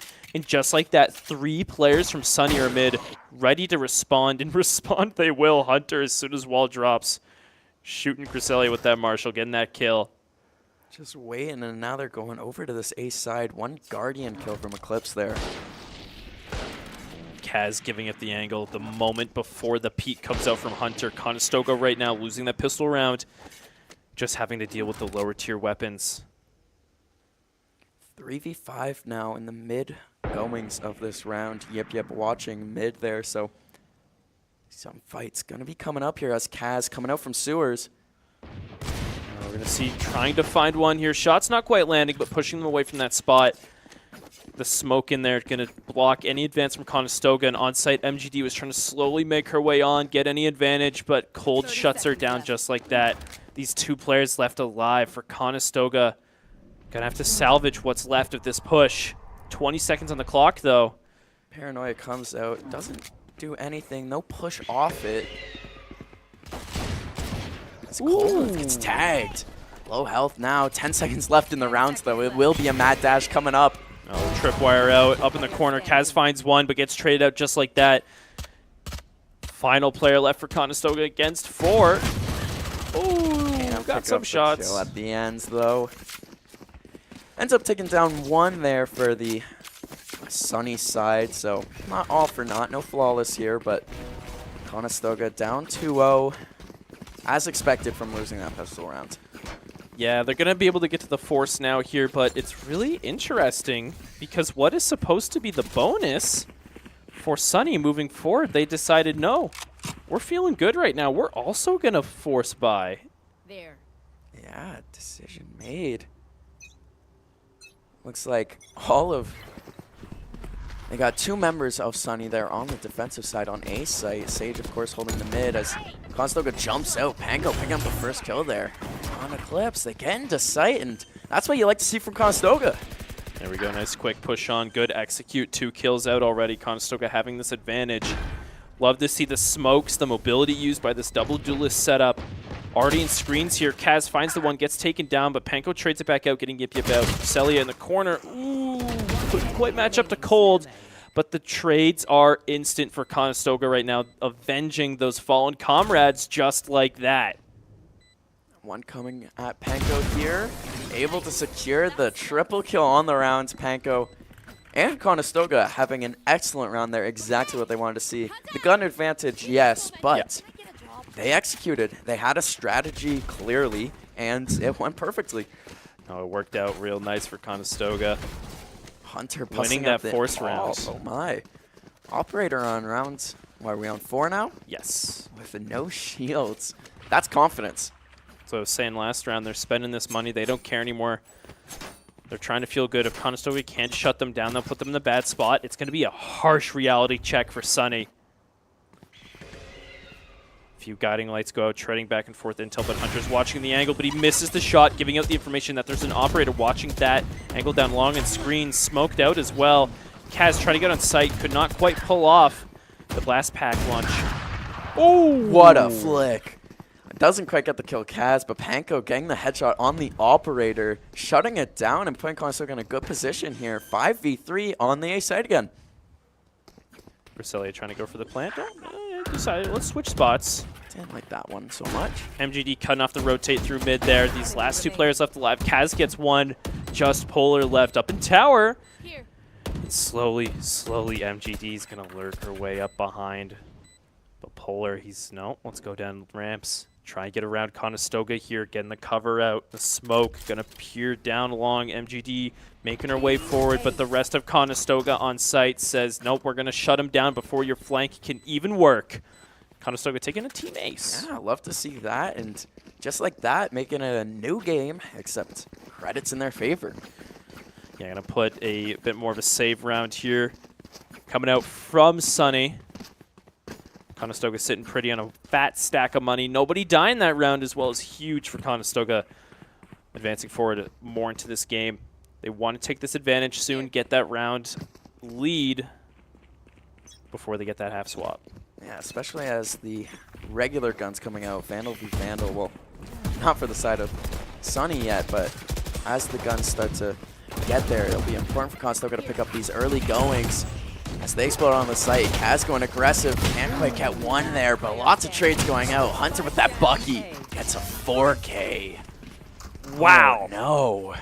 You don't usually see the gun get picked, but I feel like whenever the Bucky is in someone's loadout, it's gonna do wonders. And Hunter around the corner there, bow, bow, bow, playing a game of duck hunt, getting rid of Conestoga just like that. And now the Econ doing a complete 180. Hunter with an op, the only member really with bad credits on that Sunny side. He wants to get something done with it. He really does. He's trying to commit to this op. Gonna buy it over and over. Conestoga right now wants to shut him down pretty soon. Because of those round wins, Conestoga still able to get a buy out here, but they're low on money if they lose this round. They did do a little fake over at the A site, but Spike was down at B. It seems like that's been their plan the whole time. Haven't really tested out mid since that first pistol round, it feels like. The wall may be out, but there's a segment broken, but the cover just like that's going to stop Conestoga make their way on. We're going to see the ult into the shadows coming out from Cresselia there. She's on site, on B, clearing out trips. The rest of the team's flying on. MG with the lurk mid's going to be nice for canceling out some rotates. Conestoga trying to get the plant here. Paranoia goes out, doesn't connect with Cresselia, allowing her to get that kill, eliminating Polar from pushing on site. Can't quite get the spike down in time, but MGD creeping up through mid. Gets one, and then eventually does pick up the stage kill there. A B site take from Conestoga. Don't even get the spike down. Just getting it done. Yeah, they took it, and there you have it. Only losing, I think that was just one player. Yeah, for Conestoga. The start there, Panko on the entry gets traded out, so no harm, no foul, and MGD picking up some clutch kills. I don't even want to call it a flank. She pushed up through mid. It went perfect. She got up behind him, yeah. They just stopped watching it. I guess they figured that everyone was already on site, and Conestoga liking what they saw going back over to the B site. Might use full speed here soon. They got to watch out for these tripwires, though, in entry. They could be deadly, halting any mobility-hungry duelist in the mid Blade Storm from Hunter gets shut down by MGD just like that. Tripwire catching Kaz, resulting in an easy kill. Panko as well. Talking about those tripwires, they did some damage, but Ella says, nope, my time to shine, trading out with a double kill of her own. Gets the spike down this time. A very clutch kill off the start there, taking out the Jet to start the rounds, and that opened up everything for Conestoga. Holding sight now with the spike down. Ooh, but the double kill, both Polar and Eclipse getting one of their own, leaving just MGD left alive in a 1v1 situation. She hears the defuse going off. He's going to commit it. Oh, no, only gets half. Swinging around the corner, MGD can't get the shot off in time. Polar with an easy kill against a low health Cypher, spelling out a round clutch. Defenders, SUNY University taking that round in their name. Yeah, excellent retake from SUNY University there. Had a 3v2 man disadvantage going into it, but man, just ended up picking up some clutch kills. MGD has been playing some incredible Valorant today. She was the one that picked up the jet kill off the start there. Yes. With their ultimate out and then coming into sight, almost clutching up the round. That has been the player to watch, MGD. The anchor, which surprising the Cypher pick is getting it done. It's these flanks, man, I'm telling you. Keep up with those slow lurks through mid, you'll be getting some consistent kills. Gonna see the Seekers coming out as well from the side of SUNY. A little far away, though. Aren't gonna do much except spread out some intel. Even then, Kaz taking out 2 of them. Ooh, Hunter with a shotgun pick this round. I think that was a judge hiding in the smoke. He's going to try and get up close and personal with Conestoga, but the rotate over to B is happening already. They're making their way over. But with the tripwire setup, the Cypher setup all the way over on that site, it's going to be difficult to make your way on in a safe manner. It will, but we've seen it now a few rounds from Conestoga getting onto that B site, having a few going down mid now. Mixing up their strategy on the B site. Jet not able to find anything with their knives there. Good flash to now, just trying to swing out Paranoia as well. Lines up 2 easy kills. Polar with the beautiful setup down mid. Conestoga at this disadvantage, 3v5 situation. MGD taking some damage as well. Wants to back out and give this space, but the aggression will continue from SUNY as they get more and more teammates up through mid. Ella picking up a kill on Cold. And Crisella trying to make something happen here, but Polar picking up a big double kill there. Ella, though, found her way onto site. Ooh, was in a bit of a bad spot. Couldn't exactly commit the plant, get that extra money. Gets taken down by SUNY. Holding that 2-round lead in Conestoga because of that loss is going to be put back into a save. Feeling the pressure here a bit. Town 5-3 in the early goings of this one. Does look much, much better than Bind was going, I will say. Yes. But that mid push and committing to be there might have been the play for Conestoga. They wanted to go mid, but the util just didn't come out in their favor. Too many slowing abilities, too many things forcing Conestoga not to advance up mid on that last round, especially the Sage slow orbs, making a big difference. Gonna go for a quiet B push here. The moment they peek out, Cold is gonna see them. Trailblazer going forward, finds one tripwire, wants to find the second, get that intel out. It doesn't matter. That's a good utility trade. You know there's a second one waiting for you. Kaz puts out the bomb buddy, finds a player over there, but the wall, just like that, comes forward and they can't break it in time. That's unfortunate. MGD over here on the A site into a little fight there with the Omen. Ooh, gets the pick. The kill on Polar, and that's the start you like to see. Maybe initiating a little rotate over to the A site from Conestoga. Oh, yeah. And here they come. Getting that orb, that ult point, allowing the neural theft to go for Conestoga. They know, hey, we got the advantage on A. They're all the way over at B site. They're going to have to rotate around, and then the fight will happen, but we got time to plant. They're on Elblum getting the spike down. Panko already in screens. The showstopper is going to come up from Kaz, but gets shut down Eclipse with the double. SUNY's making their way on. 3v4 situation here. Although Constantly in a horrible spot. Zelda not able to get the first shot, but picks up the second one. That's an operator there, so I don't mind the Sheriff picks up a Spectre. Oh, Hunter not able to finish the kill with the Classic instead. Taking his time, does get the kill in the end. And Panko left alive, last one screens. They know she's there. Yip Yip pushes in, gets taken down, but the defuse from Cold is already going out. Hunter with the operator on site, putting an end to Panko's nonsense and screen. SUNY taking their 6th round win. Yeah, close. Got on spike, got the spike planted, but the man advantage for the Sunny side was just too much for Conestoga to deal with. Griselda, almost picking up the double kill there. Would have changed the round completely. Yeah, Hunter able to finish her off. Yip Yip got a kill in sight of their own, able to swing their way in. Panko took down Yip Yip, but there was 2 players left alive. The defuse was already going off for Sunny. Real bad situation. Conestoga is going to be able to rebound a bit better, though. That was a good round, granted, for their save. That was getting a lot of big kills, too. As Eclipse takes down Ella Bloom immediately. Not what you like to see, especially having the Sky Util not in play anymore. Beautiful headshot there from Kaz, taking on the operator, and you got a lot more even of a game here. Kaz and Panka going out into sight and picking up the kill. The rollout strong. They got that site control. Operator of the situation. Hunter just can't seem to get anything consistently done with it. Conestoga having control, but all 4 on in a central location is going to allow easy util, especially this Paranoia coming in. Conestoga going to receive some chaos soon. Recon out. They're swinging onto site. Panko has the kill. Cresselia as well. I was saying it was going to be dire, but no, they have it under control. That's that positioning. They put themselves in a central location on that bomb site and just took care of business. I'm shocked, actually, though. The Paranoia was good, but yeah, Sunny didn't act quick enough to profit off of it. Yeah, the util usage from Sunny usually a lot more clean, usually a lot quicker than that, I feel like. Conestoga taking advantage of a little bit of hesitation. Can't have that. No. It's all about speed. It's all about having the need for speed as they come back over, showing a site, but quietly. It's going to be interesting, though. A lot of players here stacked. Hunter getting a little too antsy, pushing forward with nothing but a Bucky in tow. Conestoga clearing the space to push forward. Panko's flying up updraft, tailwind, but rounds the corner while flashed, and you think she'd get taken down, but instead she trades it out, getting a kill of her own.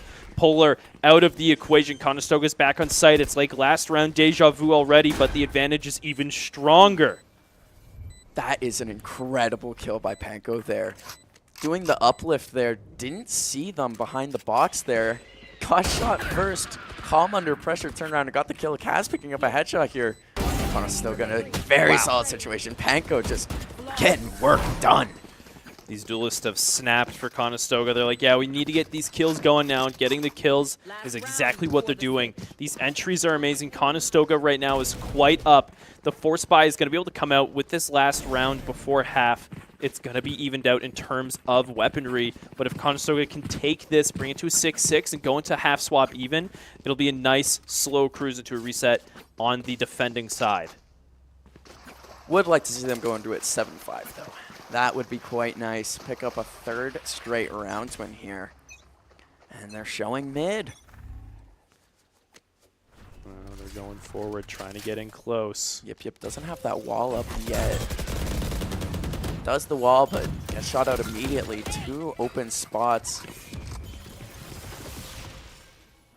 As Conestoga not quite being challenged yet. They could advance, but they also don't have any information on their side either. Whoa, Polar there, waiting for the zip lines out of sewers. Getting rid of Ella Bloom and just running out of there as fast as he can. Conestoga, their information put out.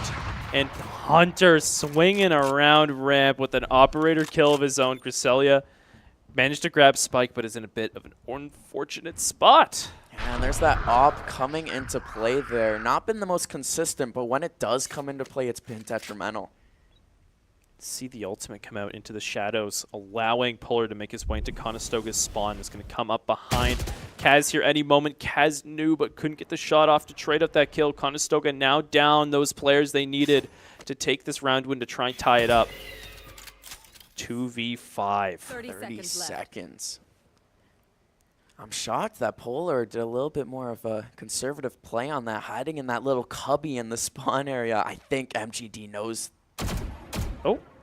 She certainly does. But the Paranoia might spell it. Yeah, Polar getting an easy kill there, taking down MGD. Cresselia is on site, gonna get the plant before the rest of the team can stop her, but 1v5 situation. This is gonna be stressful to try and clutch it up. Hunter dropped down using that passive float. Sunny collapsing on Cresselia, hiding in the corner, shots through the smoke. She tries to take down one, but can't because there's too many bullets to deal with. Conestoga unable to even it up into second half, but only down 2 rounds. Yeah, not the worst, and if they pick up the pistol round on defense there, then I'm sure they'll find themselves in a better situation, but Griselda getting a little sneaky plant going. I think they were just sitting in that little corner for, I think, a full minute. That's how it is sometimes, but here we go. Conestoga gonna try their hand at this defense now and stop the further advance into more round wins for Sunny. They gotta win this one. Sunny has them at match point, backs against the wall. You want to stay in this playoffs. You want to stay afloat. No second life. It's a single elimination bracket. Ruthless. Not like the Rocket League one where we see our current squad going through the loser bracket. No. Everything on the line here, and very much so hoping this will not be the last half of play in these playoffs, but coming out, it is their map. I still like the confidence, and they've been playing this one much quicker, executing much more efficiently, as a lot of action going to be going on at mid here. Panko getting forward, checking out Sewers, but gets shot in the back. Cold just holding down that site. Conestoga already losing that mid presence, backing out, giving it fully into the hands of Sunny. Kaz over here in stairs wants to fall back. MGD's almost on site, just hiding out in alley. Conestoga are most likely going to play for the retake. Oh, but they don't have to, because Polar won with the spike. That must be a little miscommunication from the team there. Why was Spike up there? Now in the control of Conestoga, just trying to maintain possession of it. Wow, Cresselia with the one, Kaz with another. What was a very unfortunate start for Conestoga, as quickly turned around. Going fully in their favor, and they got in a 2v1 situation here. See Hunter's peeking out, trying to get rid of Cresselia here in stairs. The smoke goes out. Hunter gets one, might get the second. Ella here just holding down control of the spike. Hunter's got it, grabbed it, gonna run away, but Ella is gonna be quick on the chase soon. Hunter, knowing this, is gonna swap around the corner, get some peeks out, and gets the headshot on Ella, clutching that round and salvaging what was a good start for Sunny University. Yeah, what a strange round on display there. Starting off really hot, Sunny University, and then losing the spike midway through that round here in this little duel between Kaz and Polar. But clutching up there, Hunter on the little loop around and picking up 3 kills to secure the round. Definitely not what Conestoga wanted to see, especially having possession of the spike. But the Sheriffs on display for Conestoga have been quite good so far. So it's not fully out of it. As we see, pushing forward. Conestoga wants this mid advantage. Don't want to give it to Sunny, as that ended out very, very unfortunate last round for Conestoga, but they're not there. A is the site they have chosen. The spike's going to be planted down. Panko up close. Gets taken down by Hunter once again, going for a hunt with the Bucky. Jet season, as she just could not run away, and the retake coming in looks more like an attack from Conestoga. Yeah, it's all falling apart just like this. At this disadvantage, using that pistol round. Hunter's close it in. Oh bam, bam. 3 kills to his name. Just MGD left alive. Oh my and goodness. You can't hide forever. Hunter will find you. That's, I think, 7 kills with the Bucky for Hunter now. 7. That's 8. 8. Holy, there was they had the 4K. I didn't know if they at the start. Didn't know if they finished off with the classic or not, but they are just on a rampage right now with that gun. They might keep it. Hey, if it ain't broke, don't fix it. And that's exactly what Hunter's saying right now, holding down this ace site with the Bucky, making Conestoga think twice about what's going to be around the corner they swing.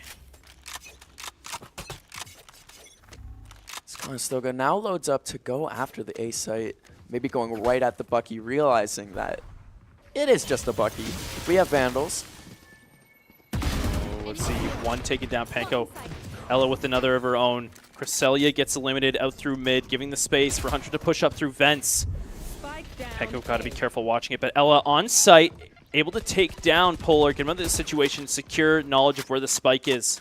Cyber Cage going up though, Cold running away. This should be enough intel for Conestoga to know, hey, they got the spike, they're definitely going to rotate. And we see now 2, actually only 1 leaving the A site there for Conestoga having a 2-2 split here. No matter what, they will have a even fight. Well, let's see. MGD down below. Hunter slowly making their way up through tower. Cold taken down from above by Panko. Panko knows where Hunter is. Doesn't want to get too close here, though. Hunter's closing around the corner. And bam, just like that, Panko is eliminated, giving a Vandal to the hands of Hunter. 1v3 situation left for SUNY Esports here. Going around the stairs, but Kaz with the beautiful crosshair placement. 2 clicks is all she needs to get Hunter gone. Hunter almost might have been better off keeping the Bucky there. Going on a rampage with that. Got a kill with it going into this round, but Conestoga, once they got set up, it's that positioning. They were solid, and they just got to continue that going out into the further rounds here. They didn't let them come onto A site at all to start that round, forcing a little rotate from SUNY. Yeah, I'm liking the gunplay right now. A lot of good shots being landed, good abilities being used from Conestoga as well. They're trying to keep pace with SUNY, but slowly, if SUNY is able to keep this advantage going, they are way closer to taking this map than Conestoga is. Yeah, especially now they have that even econ. Even econ and in a 9-6 detriment. Although the SUNY, their util is definitely more geared towards a defender side. Good paranoia going out, catching 3. Kaz with the bomb buddy is around, doesn't quite make its way up tower. Conestoga right now, they got Spike, shot down up above. 2 kills already. Hunter trades 1 out, but gets eliminated by Panko. Conestoga keeping this advantage strong. 4v2 situation. SUNY's going to have to recover. Conestoga getting that Spike down in a lot of good situations for them. We'll see if they can play off this effectively like they did on the last round they won. Oh, smoke gone. Trailblazer coming forward, giving some intel to swing around from Cold. He felt good about it, but not good enough. Panko shutting him down that moment. Just the final player left alive, Eclipse, to try and get rid of these players. Holding down Spike, swings around the corner, gets Panko, but there's a second Condor defender waiting, and it's Ella with the kill. Conestoga 2 rounds away from evening it up with SUNY. Panko on a mission on Split, making up completely for that game on Bind, and just playing some incredible Valorant so far.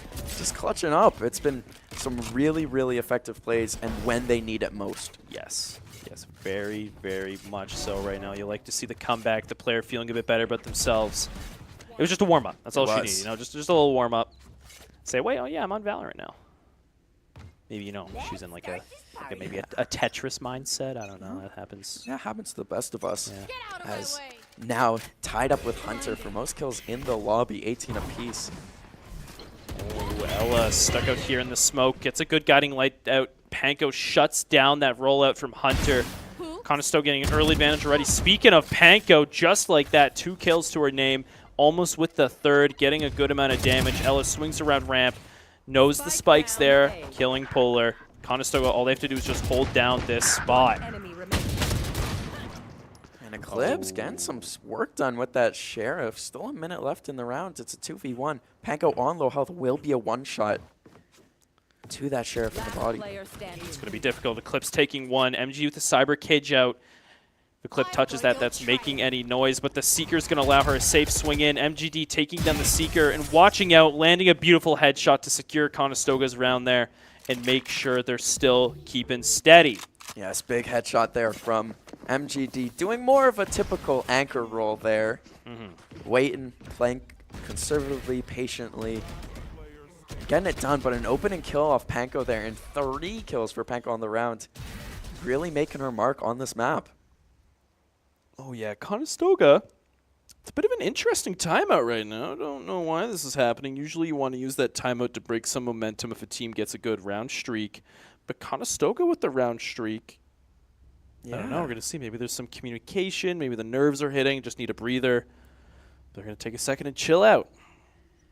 Yeah, definitely hoping that they aren't getting iced right now. That would be the opposite of what they're hoping for. But you can see the coach in the background there. A little blurry, but laughing, smiling. Definitely discussing some strats. Players feeling the stress a bit right now, knowing how close they are to potentially being eliminated from the playoffs. Usually that is the coach's spot, but unfortunately that's not him today. That's just Prey. Oh, he's just on the bench for some reason. He's, motivation. Yeah, he's playing with the gold team right now, but he's doesn't want to give up his spot at the varsity desk. He likes holding it down nice and strong, and that's what he's doing. The coach is there. He is talking, but yeah, no, that was Prey. That was Prey. I was Prey doing okay. So the laughing and smiling makes a lot more sense then. Yes. Yeah, there he is. Our main man, not playing not. He's playing with a different team of his own. Right, here we go, Conestoga showing what they got on split right now. Catching up to Sunny, but Panko getting a little too aggressive right off the bat on A, giving more space, ending up the kill for Sunny, pushing their way into sight. Panko but does they get the information. She gets the information and allows the rotate to come over from Conestoga. Not able to get a shot there. Eligible to Kaz with the showstopper. Wow. Picks up a big kill. Time to move out of the way, and Eclipse said, no, I'll just welcome the rocket to my face. Just what happened. Kaz with a double kill as well, but location revealed in screens. 2v3 situation, Conestoga losing that advantage. The spike is going to be planted. It's just up to Kaz and MGD to get this retake. Took them longer than I would have expected to do the spike. A little bit of slowing down here from Sunny. It seems like they're being a lot more deliberate with their actions. As Hunter on the flank picks up both.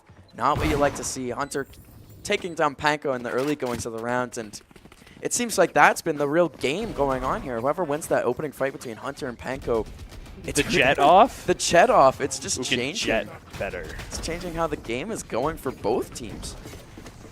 It seems like that's just been the tone setter. Yeah, when there's a big threat on the other side, getting all those frags, removing them from the situation can spell nothing but easier fights for your team. And yeah, if Hunter can keep doing that, it'll go good for Sunny. But Panko now knows, or should know, we're seeing the aggression still going already. We are. But there's nobody there. Sunny with 4 over on A site, 1 over in mid. You got Kaz and Panko both coming over. Avoiding the tripwire. It will reveal their location to the Cypher, but could have jumped over that one. There was some going over to the right. Yeah.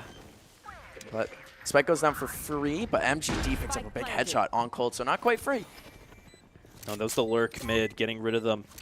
Allowing no flanks to happen, but Conestoga still has to burn some time in order to regroup and get this retake going. But Panko winning the duel against Hunter. Let's see if this works out the way you predicted it will. Swinging around the corner is going to get a second to her name as well. Updrafts in the air, gets shut down by Eclipse, but MGD's there to follow up the kill of her own. Double kill, in fact, giving the site control over to Conestoga, allowing them that defuse. That was beautifully done. A little combination of the Jet and Cypher there. When the Jet went up there, Panko drew all eyes upwards. MGD able to just swing out, and they weren't free, but they looked about as easy as they can get. Yeah, 100%. Yeah, Panko, big shot there on Hunter, and it changed the round.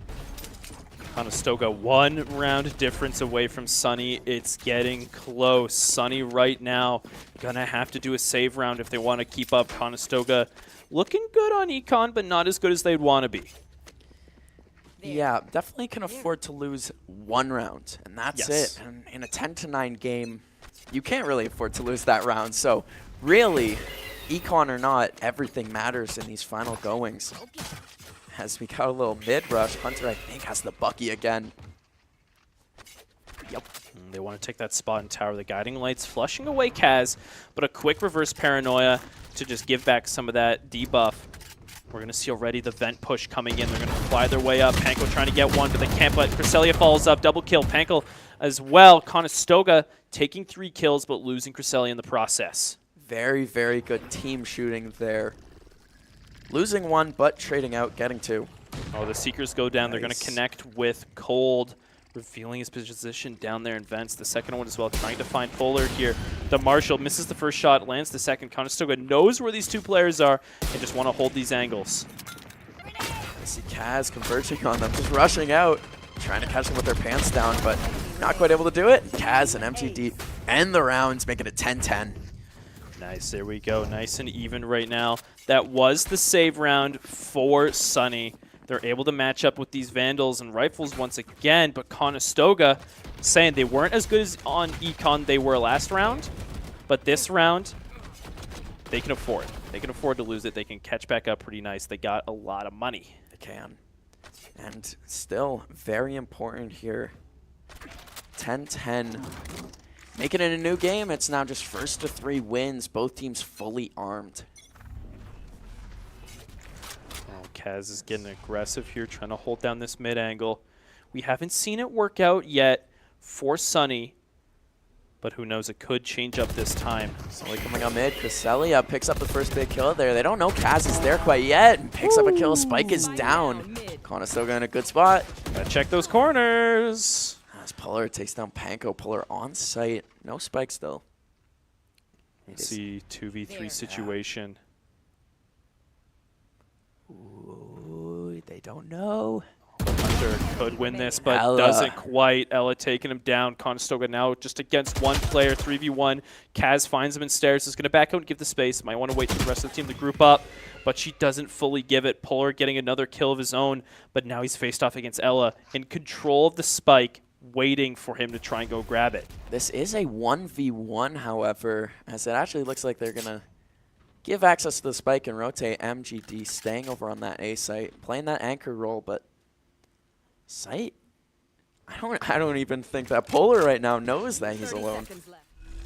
Gonna get the spike down, an easy plan. MGD hearing that as well. These two final players gonna rotate their way around, coming through alley. Polar with the smoke down is gonna get into a cheeky spot here as well. If you can take down Ella Bloom, might get a good spot. Yep, gets rid of Ella. Just MGD against Polar. 1v1 situation right now. A good shrouded step up top. MGD might not expect to find him up there. A lot of angles to check, especially. Oh, but she knows she clears it. Looks around. Polar drop down though. Polar with an angle, but MGD with a beautiful flick, getting rid of him, gaining the lead against Sunny. What a shot.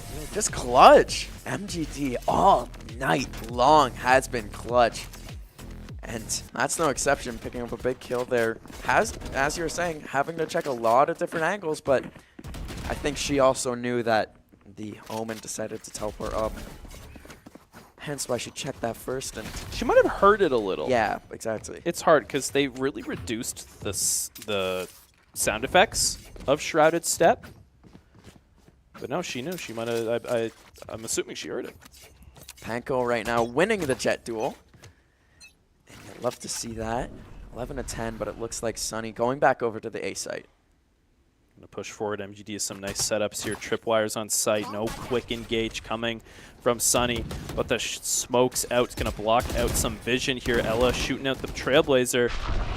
MGD back in screens. Hunter's getting close, clearing up some spots. The Tripwire's gonna end up with one kill and a second as well from pure gun skill alone. It's gonna end up with MGD clearing out a good advance from Sunny. MGD feeling the momentum off last round, carrying over to this one. Cole takes her down, but Panko dashing out over and just swarming them. Conestoga picking up the defender side and making it a 12-10 game. Match point. They're looking good, and just like that as well, no money for Sunny. Ooh, this is not the situation you want to find yourself in. If you are Sunny, busting out two judges, no, just the one judge. Bulldog Spectre, Stinger, and nothing yet from Yip Yip. Conestoga as well. Only have one ult. Sunny has 4, but they're nothing too crazy. It's interesting, actually, because we haven't seen a Sage res this game. No, we have not. Not one. Not even first half. The situation, I guess, hasn't presented itself. Yeah. As we see a little fight over at B site, Panko starting off with that headshot. Panko proving this match just being better flat out right now. Ooh, Kaz getting swung around, but Panko's trying to resolve the situation, but not enough bullets to kill them all. Those two players making their way past, allowing the spike plant to go down. Sunny has this advantage. They're up that one player, 3v4. Never mind, we were just talking about that res, and there it is. They got to use these ults to keep that match point victory away from Conestoga. Hunter getting a kill of their own. 2v4 situation right now. Spike is slowly ticking down. An impressive take from this Sunny side. Hopefully Cresselia and MGD are able to make something here. That judge play around the corner, a little scary. It's hard. All these angles are covered for Sunny right now. They know where MGD is, and a quick swing up from Eclipse is going to give a nice round catch-up from Sunny. Having these 4 players survive as well, they're going to be stable on Econ and match against Conestoga. And here we are, 11-12. The Condors can win it here or get forced into overtime. You got full loadouts, full Vandals, full Phantoms. This is everything right here. It'll come down to this round. A bit of a lack of armor, yes, from some of the Sunny players. But with Vandals in hand, one shot is all you need, so it doesn't matter. We actually see 3 Phantoms coming out here from the defender side. Of course, a little bit more defensive. They do have the 1 round to play with as SUNY going to a B and mid split here. Want to get control out. Effective paranoia. Hunter's already up top, working off the paranoia, getting Panko to the situation. Control over towers in the hand of SUNY. 2 kills to Hunter. Shut down by Kaz. Showstopper out as well, but can't quite find anyone in time. Couldn't get the rocket out of her system. Taken down. Ella trying to come through mid. Neural Theft as well, giving out the location of these final Condors players. 4v2 situation. Spike planted. The retake is going to be difficult. You ever get that feeling of deja vu? Back in a 4-2 here. Conestoga, not in a good spot, but MGD, the person you want to see alive for Conestoga. Making her way through alley right now. Ella just constantly stuck behind these slow orbs. Wants to access tower. But there's a lot of angles to check before she can get up. Yep, shutting her down. MGD in a 1v4 situation. Gonna have to get something done on site. Guns do not matter here. Sees Yip, but a second kill to them. Conestoga unable to take this victory, but they're still in it as we make our way into overtime. Dun, dun, dun. Woo! Little overtime here. Now, it is what, 1 round, and then you gotta win 2? You have to be 2 above your opponent. 2 above, Yeah, win by 2 2. Well, pickup basketball classic. It comes down to this. 25 kills apiece for Panko and Hunter. That's been the matchup to watch. You can feel it. You can feel the nerves. You can feel it in the air. Unlike Phil Collins. It's going down. Conestoga now on the attack side now. It's going to be switched around because of this overtime every round. They swap these sides. So a little change of pace from what we were seeing from that entire half there.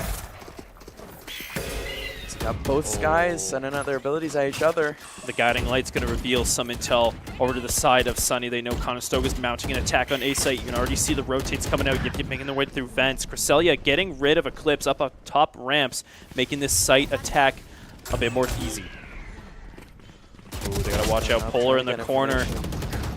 Taking out 1, but traded out. But Yip from above is going to eliminate Panko. Kaz trades it out. Back and forth. These teams are trading like crazy. But Conestoga at the disadvantage right now with just MGD left alive.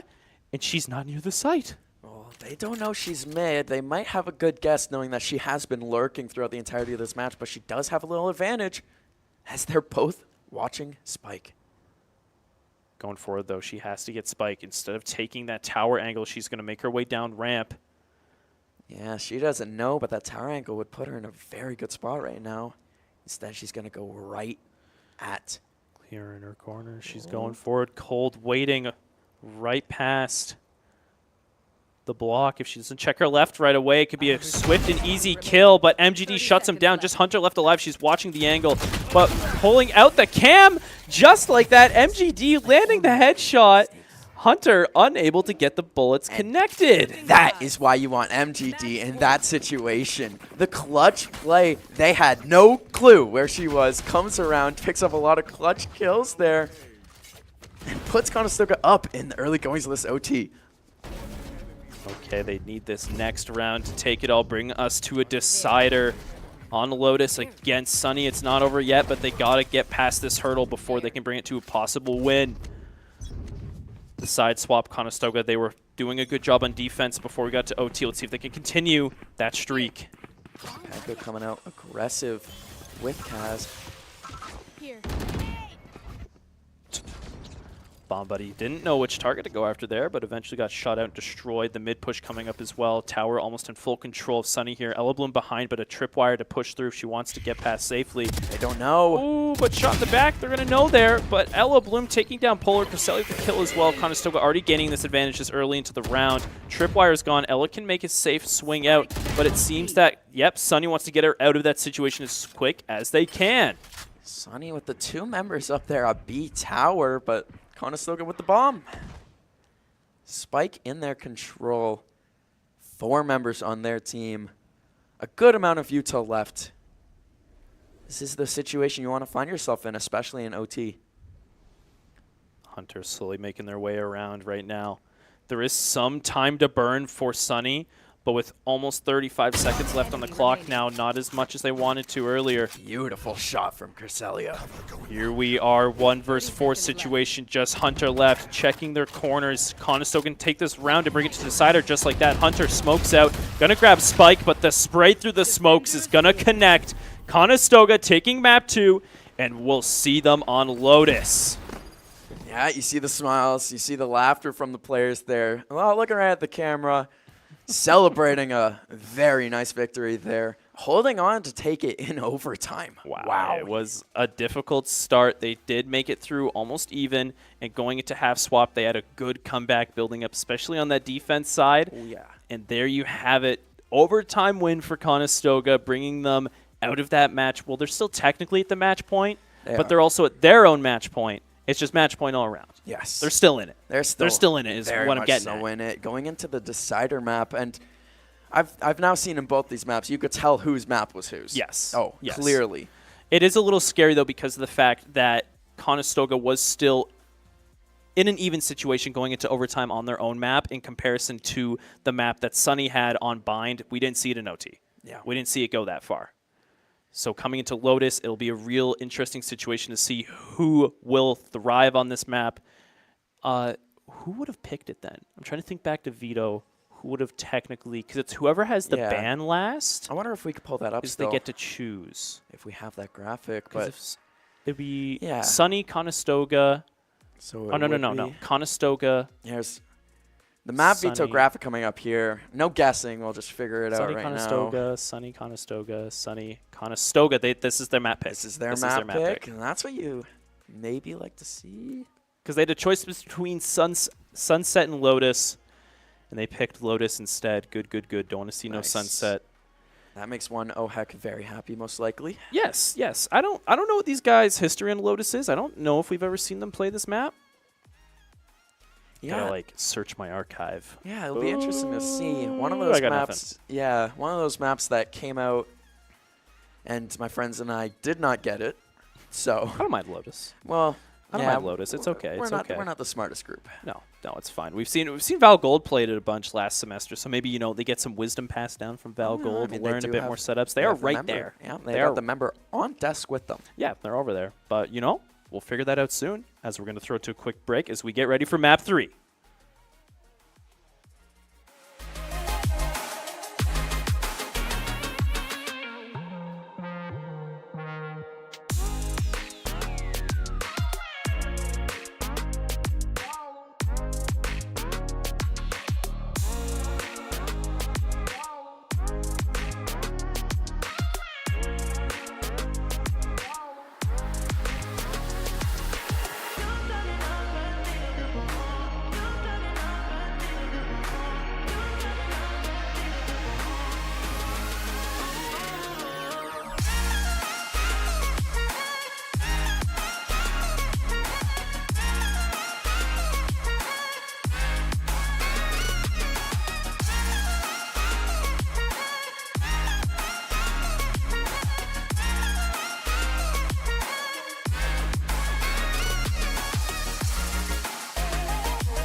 Alrighty, we are getting back into it. It's been a action-packed night, but we're not done yet. We're going to make our way into Map 3 soon. Once again, I'm Ohek. We got Cove here, and we're watching the Val White team battle their way through their first playoff match. We did just get some good news on the other side of the the coin. guys. Yes, Val Gold got a FF win, and so they are moving on. Yeah, their opponents didn't show up. Interesting. Which is weird because it's playoffs.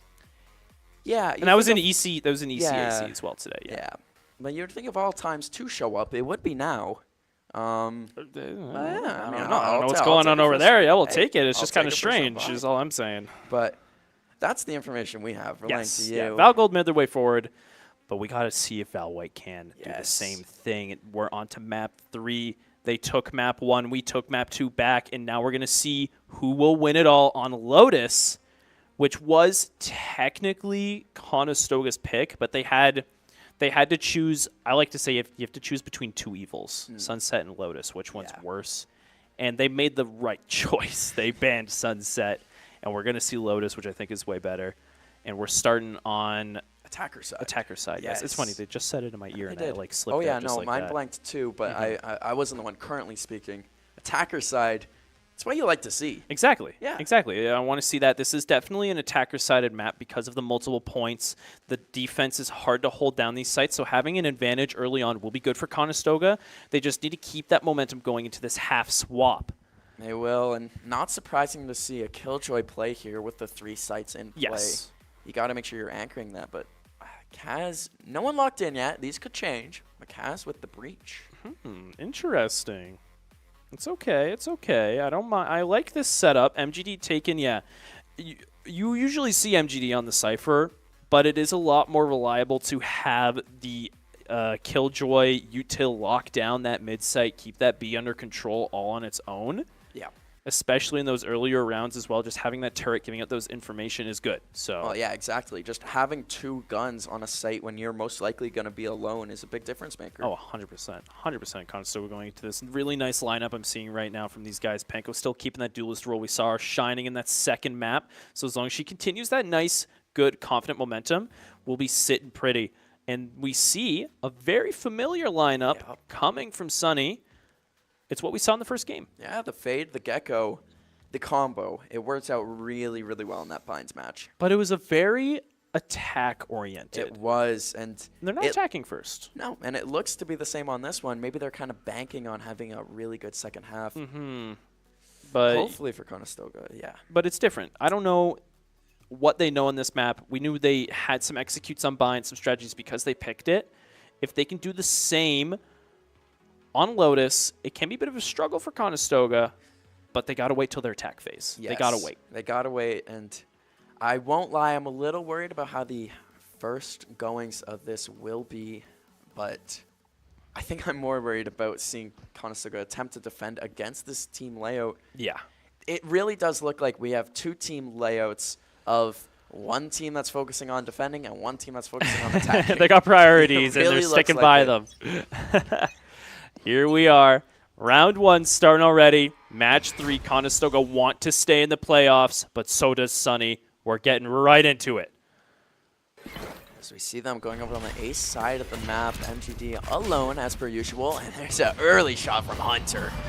Shutting down Panko. The rivalry is still strong from last match. Conestoga trying to make some leeway, pushing forward, but there's so many angles here, so many defenders on this A site. Ella putting out a guiding light, getting some blinds there, but using it just to back out instead. Yeah, testing the waters on that A site there. They definitely have options still with a minute left in the round. They have 3 whole sites to attack. Rotating around, going to make their way past B site, and C is quite open, but not for long, especially because the speed is completely stopped from Conestoga's rotate. Yeah, we see the Gecko and the Cypher coming over to try to punish this Conestoga rush, but attempting to explode through here. Conestoga getting through, picking up a big pistol kill as Kaz. Oh, but traded back out. MGD drops behind, running onto site. Kills are trading out left and right. Conestoga trying to hold this advantage, but with only 2 players left. But it's now even up to 2v2 situation. They got to watch behind them. Spike is planning. Cresselia might be able to find this one, but no, the shot misses. Yep, getting the kill. Just Ella left alive at 10 HP to hold this site against 2 defenders from SUNY. It's going to be close. Oh, this is a tough situation. But with the Spike down, the favor is in Ella's hands. But Hunter with that Sheriff, as the smoke clears, just in the better position. He's take the gun. Got those headshots on lock. Double kill from the Sheriff. 1 taps this round alone. Hunter was the threat coming from SUNY in those first 2 games, and you can see it. He's maintaining that reputation already in this 3rd one. Yeah, that Sheriff just on display over on the A side and on the C side. An unfortunate start to the goings here. Conestoga looking to answer back here. Of course, with the 3 sites and the spread out defense, I do like their odds a lot more here on the second post-pistol rounds than on any other map. But we have to see as they go, lining up for that B site. Losing that pistol round, they're going to be down in util and weaponry. Going forward, there's Polar around the corner, but the Trailblazer does reveal his position, but not soon enough. Panko being taken down, the rest of the team has to just pick up the scraps. Yeah, getting the trade on that one was big, but just walking into the firing line, Conestoga, Hunter, and Yip picking up kills. Yip getting a double for his trouble. Kaz last alive, sees 2 swing around, gets a headshot on Cold. But with just a Spectre, it's not enough damage to take them all down. Conestoga losing that 2nd round, but that's just what happens, you know? Yep. You lose that first, 2nd one's pretty much lined up. Yep, the real game starts now. I would like to see Conestoga get a little bit more urgency in their actions, moving with a bit more speed. It seems like SUNY in the early 2 rounds of this one are taking the game to them. Definitely. So I want to see some speed here. I want to see Conestoga really take the gunfights to them. Of course, the Econ, the util, not in their favor still, but they got to throw it all out. The A site push. They have the weaponry, the Vandals, to watch these long angles. Flashes out, fault line as well. They want to have a nice, safe sweep. And there you have it. Cresselia with the double kill. Eclipse gets 1, but it's not enough. Conestoga clearing out A site. They just got to push on quick. Going in through that sliding door area, rushing in onto A site. And here's the speed on display from Conestoga. Oh, a good dizzy coming from Polar. Will connect with 3, but no swing out. Aftershock as well is going to maybe flush from his position, but no, he finds a safe corner. But shot in the back, Yip with the flank, getting 1, 2, but not getting the rest. Conestoga, Panko, and Cat cleaning up, taking this round. Possibly Spike? Ooh. Yep, it got down. That got down, the credit boost. Nicely timed there, and Conestoga taking a round. They just flushed out of that A side and just took over site. There was nothing they could have done about that. And there is the defender disadvantage coming into play here with the 3 site map. Having that lack of manpower on these sites is going to really hurt them. We see the B site is being held solo by Yip. And just barely peeking out through the door there. Conestoga instead is going to go for the C site push, but they got to watch out. Hunter's holding it with the operator, gets 1, but traded back out. Losing Panko, Conestoga's going to have to figure out a nice way to get these entries going. That's a big shot with the Guardian, though, to get the trade, get the return off. Still looking to go to B site, Conestoga with the aggression, but maybe a little rotate. Trailblazer connects, but after seeing all those tripwires, they want to back out, but Polar waiting all the way over at the spawn. Conestoga losing 2 players on that rotate. Ooh, not nice to see happen at all. 2v3 situation right now, and a very limited amount of options left at this time. They're going to go for the B push. There's in the SUNY side, but not anymore. Cass picks up a big headshot on Yip. Holding that side alone. Conestoga doesn't know it yet, but they got to check all the angles, but they do have sight. Swarm nade to give them some space. Defuse fake coming out. Haunt, but it allows Kaz to get the 1 and MGD to get the 2nd. Conestoga evening up 2-2. Spike plant down as well. gaining some money.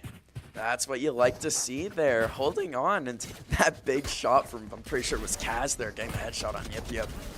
Yeah, real nice, catching him with his pants down, trying to pull it in ability. Good moment to swing. Conestoga wants to keep this going, putting Sunny in a very desperate money situation. Yeah, the Sheriffs, the Pistols, maybe a frenzy, maybe not a frenzy. Oh, big change at the end of there. Stinger and a Bucky out there for the defensive side. I've never seen the Bucky get used like this in a very long time. We'll see Conestoga trying to find a nice spot to push forward, looking for any picks to happen and work off of that. The C-side push is coming out once again, but the setups from Cold here, the tripwires as well, might make them want to back out, smoke down. They're just stopping any progress from Conestoga making their way on, and they got a lot of players pushed up around the map in case a rotate happens. Yeah, being noisy now, maybe sending some of those defenders over, but Cresselia starting the round off hot there. Headshot onto Polar, and they rotate over to A site. Oh, if they can find Eclipse here in the corner, not let any picks go out to them. A site is pretty open, but going for the teleport forward, Cresselia was almost a victim until Panko takes down Eclipse. Panko with some heroics there, hitting a really nice headshot, giving them a 5v3 advantage as they swarm onto the A site. Elablim getting the spike down. Ooh, Panko with 1 kill, traded out. Hunter gets rid of Panko, but right now 2v4 situation. Sunny's at a disadvantage. Kaz is up top, clearing them out. Gets Hunter, and then Yip Yip trying to make their way on with the Bucky in hand. Misses the shot, revealing their position, allowing Conestoga to swing around and take them down. Only losing 1 member on their team there. Beautifully done by Conestoga. The rotate after showing the early A, showing early C, making a lot of noises, but then they saw the Cypher tripwire, they saw the setup with that Sky Dog, deciding to rotate over, and excellently done. They did have the gun advantage, of course, but still put themselves in the position to take the round. Yeah, play some mind games, make them think, yeah, we're going to go C, guys. Use your util. And then backing out, especially getting the picks on those lurking defenders, allowing that rotate to be safe was perfect. But Hunter, once again, loving his operator today, getting a nice early pick, allowing Conestoga to lose that space. Rolling Thunder as well. You'd think it'd be a nice swing out, but Cold with the triple kill, Vandal in hand, stopping Conestoga dead in their tracks. It almost looked as though the off retreat from the breach there ended up hitting the Rays mid-jump as Cold picks up a 4K on the anchor of the C site. Not good. Conestoga right now is going to be put a bit more desperate situation to get these round wins going once again because of the econ they have. They aren't as comfy as they could be. You're seeing it right now. They're going to have to force to get some of these guns. Panko has to just double down and grab a Bulldog. Meanwhile, the other side of the map, Sunny's got some good guns in hand. Yep, the Odin, the Op, and then a bunch of Vandals on display. Not what you'd like to see, but 3-3, both teams still heavily armed. Oh, that's when you can hear the Odin spam immediately. Panko rushing up into the site. Hunter holding B site with the operator. These instant smokes you keep seeing come up from Yip Yip, stopping Conestoga from pushing on these sites, is insane right now. The reaction is just unparalleled. Just Conestoga can't go anywhere. They can't get on these sites. That's forcing a lot of rotates from Conestoga, which have worked out in some rounds. MTV picking up Yip Yip after Panko goes down. The C's attempt from B, Conestoga right now, 4v4 situation, trying to find a good spot to push on. C's real fortified. These tripwires are going to be a major disadvantage if they try to push their way on site. And speaking of that, they have Spike in their control. 50 full seconds left in the round. They could rotate, but it looks as though they're committing. Polar's on A. 40 seconds. They can make their way to A. I don't think they'll trust B enough to push it. Yeah, they're going to rotate their way around. I can't say I blame them going at Polar with the Odin alone on A site here. 30 seconds. Eclipse with the kill from stairs. Second as well. 2 players left. Cresselia and Ella. Just Eclipse being an absolute threat. Cresselia with the Into the Shadows. Grab the spike and maybe gone back. Double kill out of nowhere. Doesn't want the spike, wants the frags. Only 15 seconds left in the round. 10 seconds 10 now. seconds left. Chooses to save, which is a smart move. Just back out. Yep.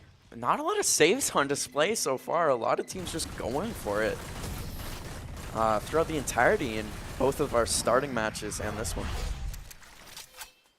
Doesn't want to get shot through the wall there. Just teleport away.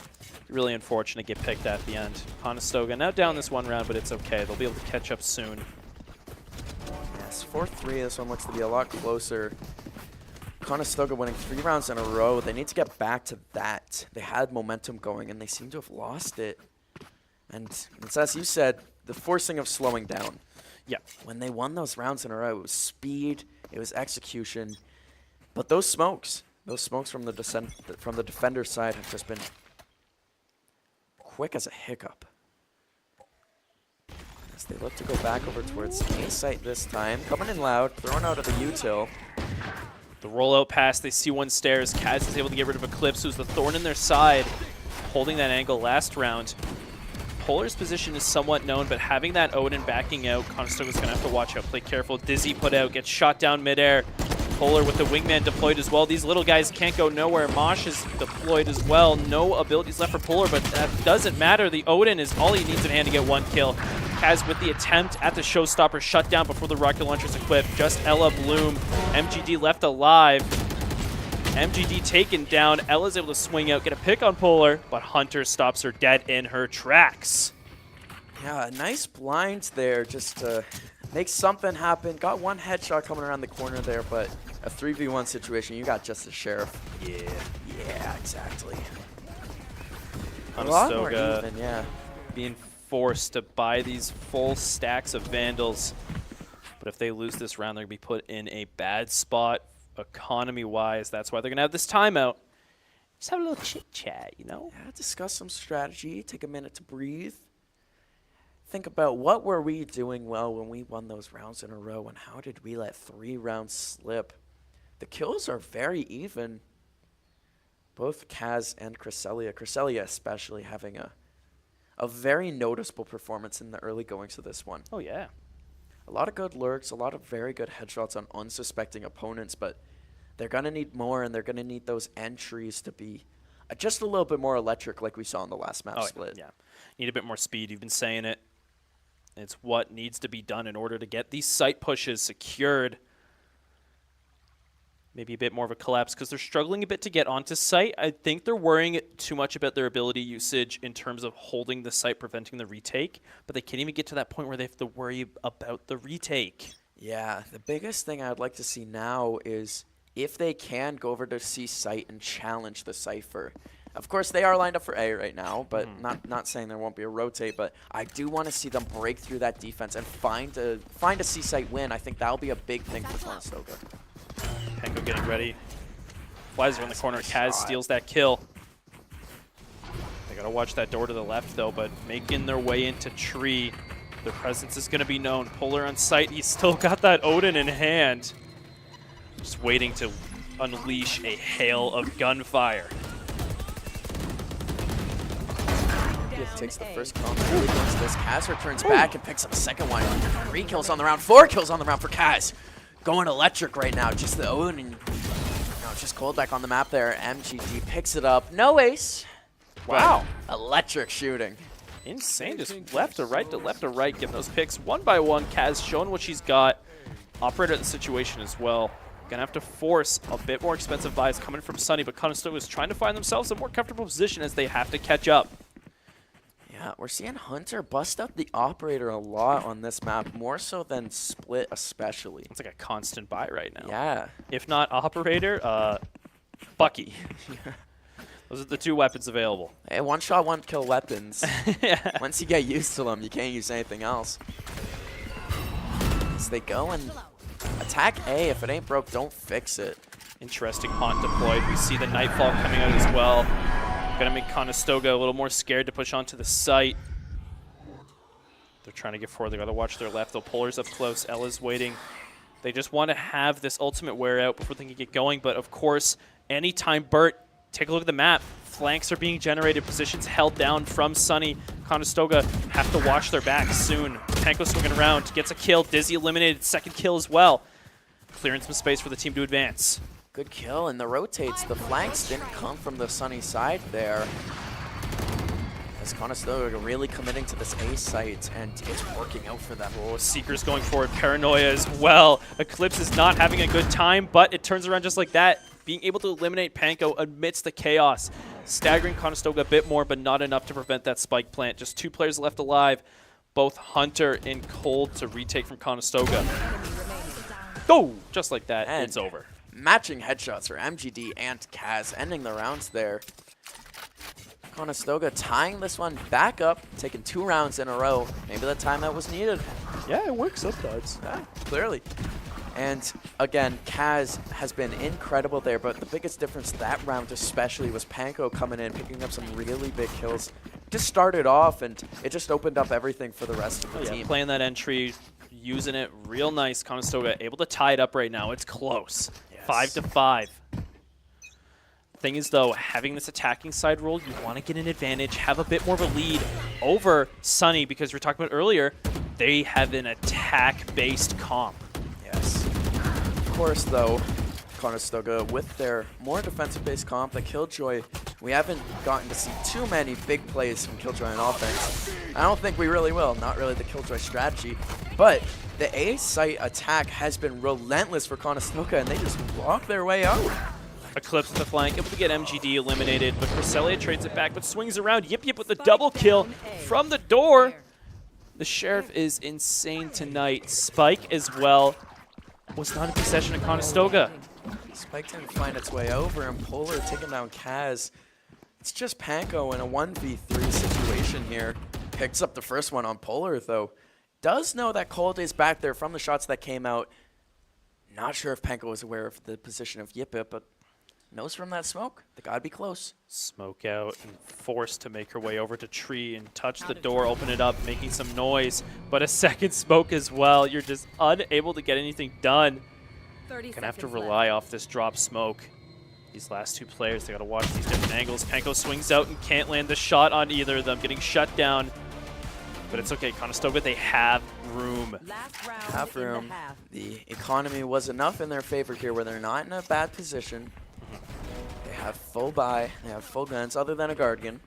But the Guardian could get some work done, especially without with an operator on the other side. But then again, if it's 1 shot, 1 kill to the head with the Guardian, how much different are you really seeing here? Team layout's looking very similar. Having that ultimate ready on the side of Conestoga, the Killjoy lockdown, you think they'd want to go for a C-site push to secure it real nice, but instead they're going to change their minds, repeat this A attack. Yeah, maybe taking a little inspiration from SUNY from the first map of this on Blinds when they relentlessly went to A, and Conestoga putting it on display. Panko getting the first kill there, the entry, but Hunter shutting down the showstopper and then getting a second operator kill on Ella Bloom. Big headshot there from Cresselia with the Guardian. Evened up now, but Hunter and the operator picking up 3 kills there. It looks like they figured out the A-side attack from Conestoga. Yeah, Hunter is really feeling himself right now. The operator purchase is working. All that money spent, resulting in kills well earned, but just like that, Cresselia, the ultimate, making her way over to C-site. Lockdown available as well. Conestoga has a good advantage in terms of ultimates available. You can see the rest of Sunny's rotating their way around. Hunter has that operator in hand still, but it's not as good in this situation. And there it is. The lockdown from Killjoy. Swarm grenade as well. But the aggression from Hunter. 4 kills, picks up a Vandal, and 4 goes the operator. Attempting to get a nice shot off here with the Guardian, but Eclipse picks it up and will defuse the bomb. It's a tough situation. You never expect it, especially lockdown out. You can either choose to wait it out or just go crazy, get in there with all that aggression. Yeah, it's 12 and Sunny chose that aggression. Yeah. No, that's... it looks like they weren't ready for the aggression play to come out there. Hunter just hand off, shift key, flew right in there. Well, WM1 action, and it worked out. Conestoga down 2 rounds. They're still in it.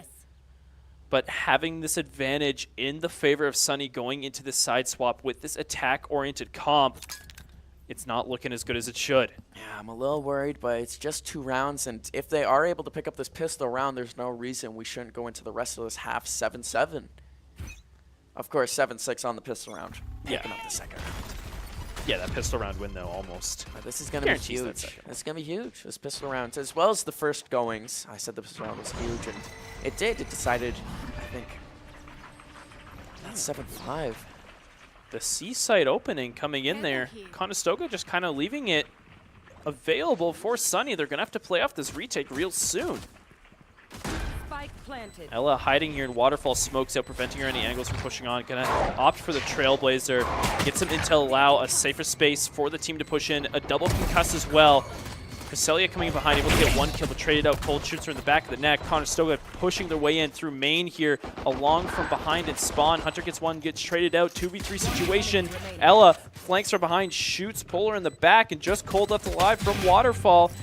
Not long enough before he gets taken down by Ella. Ella, beautiful positioning, just hiding off in that little nook, in that little corner, and it seems like they forgot about her as she walked up through sight and shot a few people in the back. Yeah. Finished it off by taking out Cold there. Beautifully done. Quite the collapse for that retake. Conestoga coming from all angles. Sunny is like, oh my goodness, there's one in front, behind, right, everywhere. Yeah, having no one on C site and just kind of giving it to him, it ended up working. Oh yeah, having those numbers, it's how it goes sometimes. Conestoga taking that pistol round and hopefully lining themselves up to be able, like you said, tie it up 7-7 soon. Oh, but this round right here will be the big round to decide that. Omen with a quick teleport over. The Panko's on top of it. Limited just like that, an early pick is going to help, especially pushing forward into the rest of this round right now. We're going to see the B site take is coming in here. Hunter's already on. Gets rid of MGD. Yeah, big Sheriff headshot, and again, the Sheriff plays Hunter especially, but Ella Bloom coming out, taking out Hunter, maybe the biggest threat right now to the Conestoga defense. Really interesting map positioning is coming out here. Sunny sneaking their way onto C site, getting that plant down, but in a 2v4 situation, Conestoga's lined up for a pretty hefty retake. Trailblazer goes out, connects with 2, gets the concuss. Ella's getting pushed forward with the splash as well, and Polar chooses to swing. Ella with the double kill. Woo! 4K on the round. Of course, you're saying the interesting map positioning. I don't think they were really expecting Ella to be there. Of course, it's an interesting angle to be taking a gunfight at, especially. When you're on the attacker side on that retake, you're not used to that. You don't really know what to put it's a little awkward. Yeah. Oh, beautiful, beautiful flank there from Ella, picking up that first kill on the fade and just opening it up completely for the defense. And there we are, 7-7. Woo. Yeah. Oh, it's going crazy right now. This is it. It's, like I said, though, this comp that Sunny has available is supposed to be winning these attacking rounds. Yes. They're catered towards it. The Fade Gecko combo, allowing them that offensive advantage over Conestoga, is what they want. But Conestoga right now holding strong and pushing them back. We have not yet seen the Gecko plant happen on this map yet, as they pretty much take B site for free. It's going to see it happen now, though. They've been locating the site where Conestoga isn't at every single round here. It's been a retake game. As Cresselia takes some bad damage there, 10 HP as they're just getting flushed out into a stream of bullets. The force buy coming from Sunny here allows them a lot better weaponry to stop Conestoga from following their way in. Panko getting detected by the tripwire in the back allows Polar to take a nice confident swing around, knowing she will be there. And on the other side, Hunter getting that final kill. Conestoga flushed out of that site. It happens, right? That's the bonus. Conestoga's able to come back, able to match up with these rifles now and try and catch back up to Sunny. Yeah, a lot of the defensive capabilities of Conestoga are just not in use currently, especially with MGD and playing the Killjoy. It's just not been working out. They're not coming to Killjoy. They've been playing the avoid game. No, not at all. And in these retakes, while it did work on the first 2 rounds of the half, we saw that once the arsenals were fully matched up, it was really tough for Conestoga and that defense-focused group to retake that site. Ooh, they're going to hear some movement from the wall here. They're knowing the C-site push is happening. Thrash is deployed as well, clearing out these angles, going to make their way into Waterfall. Taking down Conestoga, giving it the full access to sight into the hands of Sunny, but we've seen this spot happen before. Conestoga with a beautiful retake, but it happened real soon. Kaz picks up a nice headshot. 2 nice headshots while we're at it. 3 nice headshots going in. Kaz on a mission. The spike is planted, 2v4 situation, but with the majority threats of Sunny eliminated, Conestoga should get going real nice. 4 headshots, making it look easy that round. Going in, getting the defuse. There you go, Conestoga even it back up. 3 players left alive as well is real nice for that money. Yeah, 8-8 game. This one could go either way, it looks like. I do really like seeing that the defensive focus Conestoga and the offensive focus Sunny is the second half, the deciding half, making it extra exciting here. But Conestoga with the advantage both in credits and in shields, as you got Polar there rocking the light shields. Yeah, they're going to have to force this one. Hunter is able to just say, "Nuh-uh, I don't want to buy a gun," because of the Blade Storm ready at hand. Some ultimates available in the hands of Sunny compared to Conestoga's none. The early advance coming out here, but Conestoga gets shut down just like that. Kaz left in an unfortunate spot. Cresselia opened the door. Kaz getting an easy kill on Yip Yip, who went for the Shrouded Step right in front of her. Yeah, 2 in a row now for Yip Yip. Interesting. Getting those Shrouded Steps how they want it to go, but Hunter with the Blade Storm a bit worrisome as they look ready. Cold's getting taken down, though, by Cresselia. Yeah, the Lurker gone from the situation. Conestoga knows the rest of them should be on site. Hunter's holding close here. The Dog's going to find. He goes for the cheeky swing around, but Cresselia's there to keep Ella alive. But for only mere moments as she swings out and gets eliminated by Eclipse. 2v2 right now. Spike planted. Sight in favor of Sunny. Cresselia swings out. Knows Polar's back in tree. But that's not all the players available. Dizzy goes out, blinds her, Eclipse takes down MGD, gets rid of her from up above. Wingman's running in, he's gonna find ya. Prowler as well, the whole zoo is attacking. And they pick it up. How much Utah were they able to save throughout that round to be able to just flush her out like no business? Like, how many abilities got flushed in there at the end? 3? Well, the Prowlers regenerate. Yes. Or no, the Prowlers don't regenerate. Oh, that's the C ability. But you get 2. Yes, so they sent in the Prowler, they had the goop on the ground. And then all of Gecko's abilities regenerate. Ah. As long as he picks up. Big. Yeah, as long as he picks them back up. That was big for the goings there on the post-plant situation for Sunny. Conestoga now gonna have to save a bit more money here compared to Sunny's wealthy economy. Seaside push gets shut down pretty quick from the flashpoint, but the dizzying response might allow them to push forward a bit more. Yeah, Seaside, things going down right now. Hunter gets a headshot on Cat, and then another shot on Panko. Stuff is going down on Seaside right now. Neural Theft gets used. The Seaside collapse. Sunny has control. Conestoga's going to have to get a nice retake going here soon, but with just Sheriff's in hand, it's going to be difficult match against the Vandals, but not difficult for Cresselia. She manages to pick one in the situation. Yip Yap eliminated, but Hunter swings around, getting vengeance for their fallen teammate. Ella falling victim as well to the Vandal onslaught. Just MGD left alive, a waterfall blinded by the Dizzy. The C's as well going out. Mosh, the ability spam is crazy. Yeah, 2 rounds in a row there, ending it with ability spam. Conestoga with their backs against the wall in a 10-8 situation. That was the save for them. So about expected, but still a tough situation to be in. We find ourselves in a minute-long timeout in our 10-8 game. Yeah, tough goings here. Kaz has been putting on an incredible performance, really trying to just will their way through it. For being just a duck on a monitor, she's getting a lot of kills. Impressive work. Maybe that was the point of the transformation. Be better at get better Valorant skills. Maybe I should turn into a duck. I am.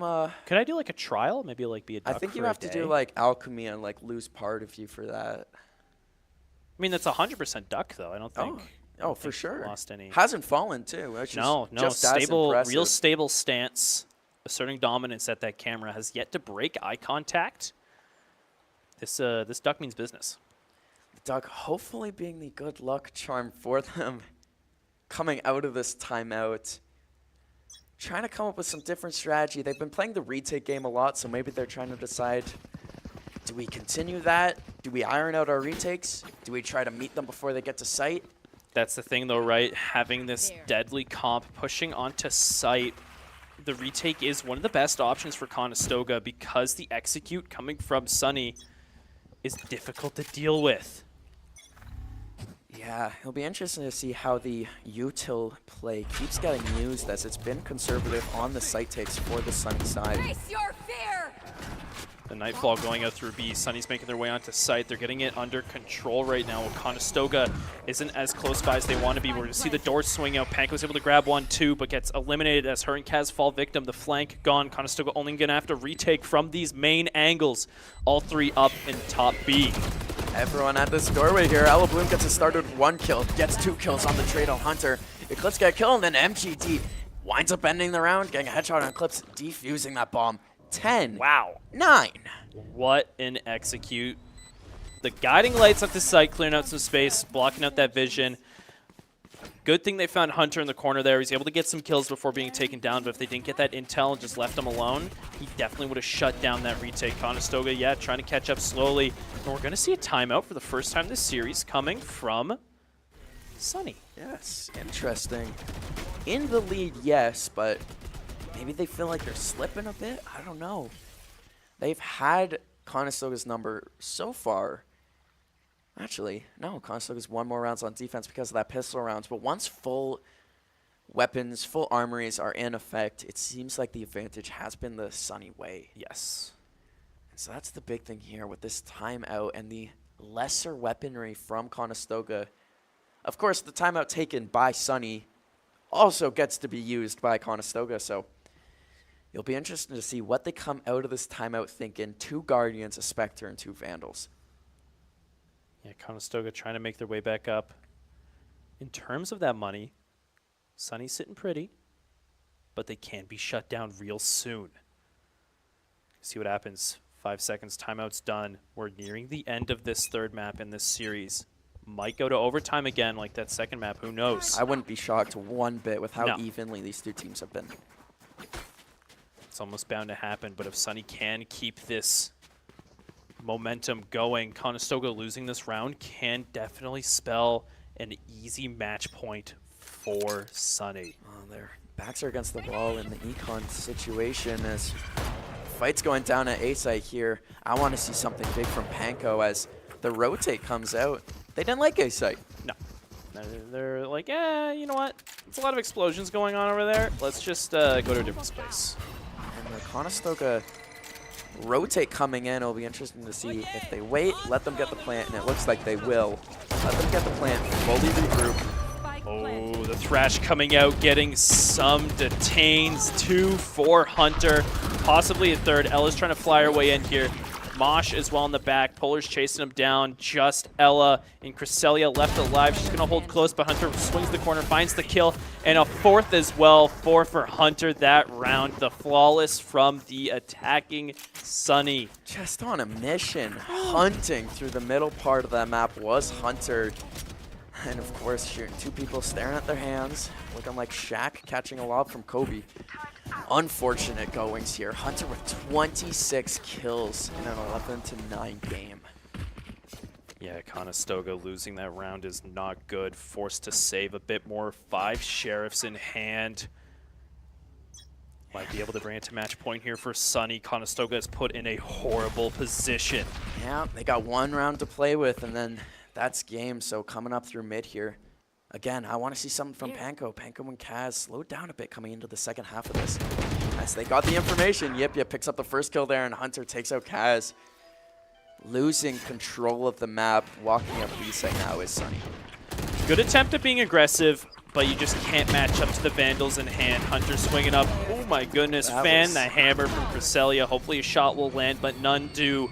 Flawless round take for Sunny, bringing themselves to a match point. Conestoga 3 rounds behind, able to buy rifles now, but we'll see if they can keep up. They have to. They have to keep up here. They're going to need some type of heroics if they want to stay in the playoffs. Yeah, as you're saying, I like the forward hold. I like being aggressive. I like changing it up. But just outgunned, out-situationed, where they have 5 members going up to that mid. And here we go. This is going to be Sunny's attempt at taking this series and moving forward. Conestoga's going to stop them here. Rotating their way around to the C site take. We've seen them do this many times before. It's worked and it hasn't. It'll be all up to the gameplay. Cold already getting a kill. Yep, picks up a second one there. Just over into defender spawn.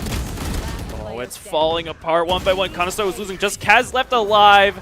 And just like that, the execute collapse for Sunny. It worked before, it worked now. Conestoga can't keep the pace. 13-9, Sunny takes the series, knocking Conestoga out of the playoffs. Close series the whole way, too. Just every single game could have went either way, but alas, not the way of Conestoga. Yeah, unfortunate ending. They did put up a really good fight, though, showing that they're able to still match up in this league. They will be cut a little bit short. They will. You know, they got some experience, got some data, and they'll hopefully be back next year with a strong attitude. I've got no doubt, especially from the showing they had here. I think every single one they won at least 8 rounds in. Yes. And you can't be mad at that. I think, was the first one 13? First one was 13-8. 13-8? So yes. Yeah. And then a big win. And the win is something to coast off of. Exactly. It went to overtime, but and that was a big thing where we saw them changing their strategies. We saw them adapting to what Sunny was doing. It just too little too late, it seemed. Yeah, unfortunate endings, of course. Unable to advance onto ECAC. That's all we'll see from Val White for now. Have more Valorant coming up, of course. Val Gold was able to win their match tonight. They did get kicked out of NECC, I believe it was, on Monday, unfortunately. But they're able to advance forward in ECAC some more. So we'll have more playoff action with them. But yes, Val White, unfortunate endings. But it's okay. They put up a good fight, a good game. GG's to Sunny. Yes. So that's all for them. Yeah, Sunny came out, played a good game. Oh, yeah. At the end of the day, looked like the better team. Of course, of course. And I believe that's all we got for tonight. For now, we have some more action coming up tomorrow. We got CS2 in the playoffs. I believe that is at 8 p.m. Yes. I think that's at 8 p.m. But other than that, we're all done for tonight. I'm Ohek, this is Cove, and we'll see you guys tomorrow.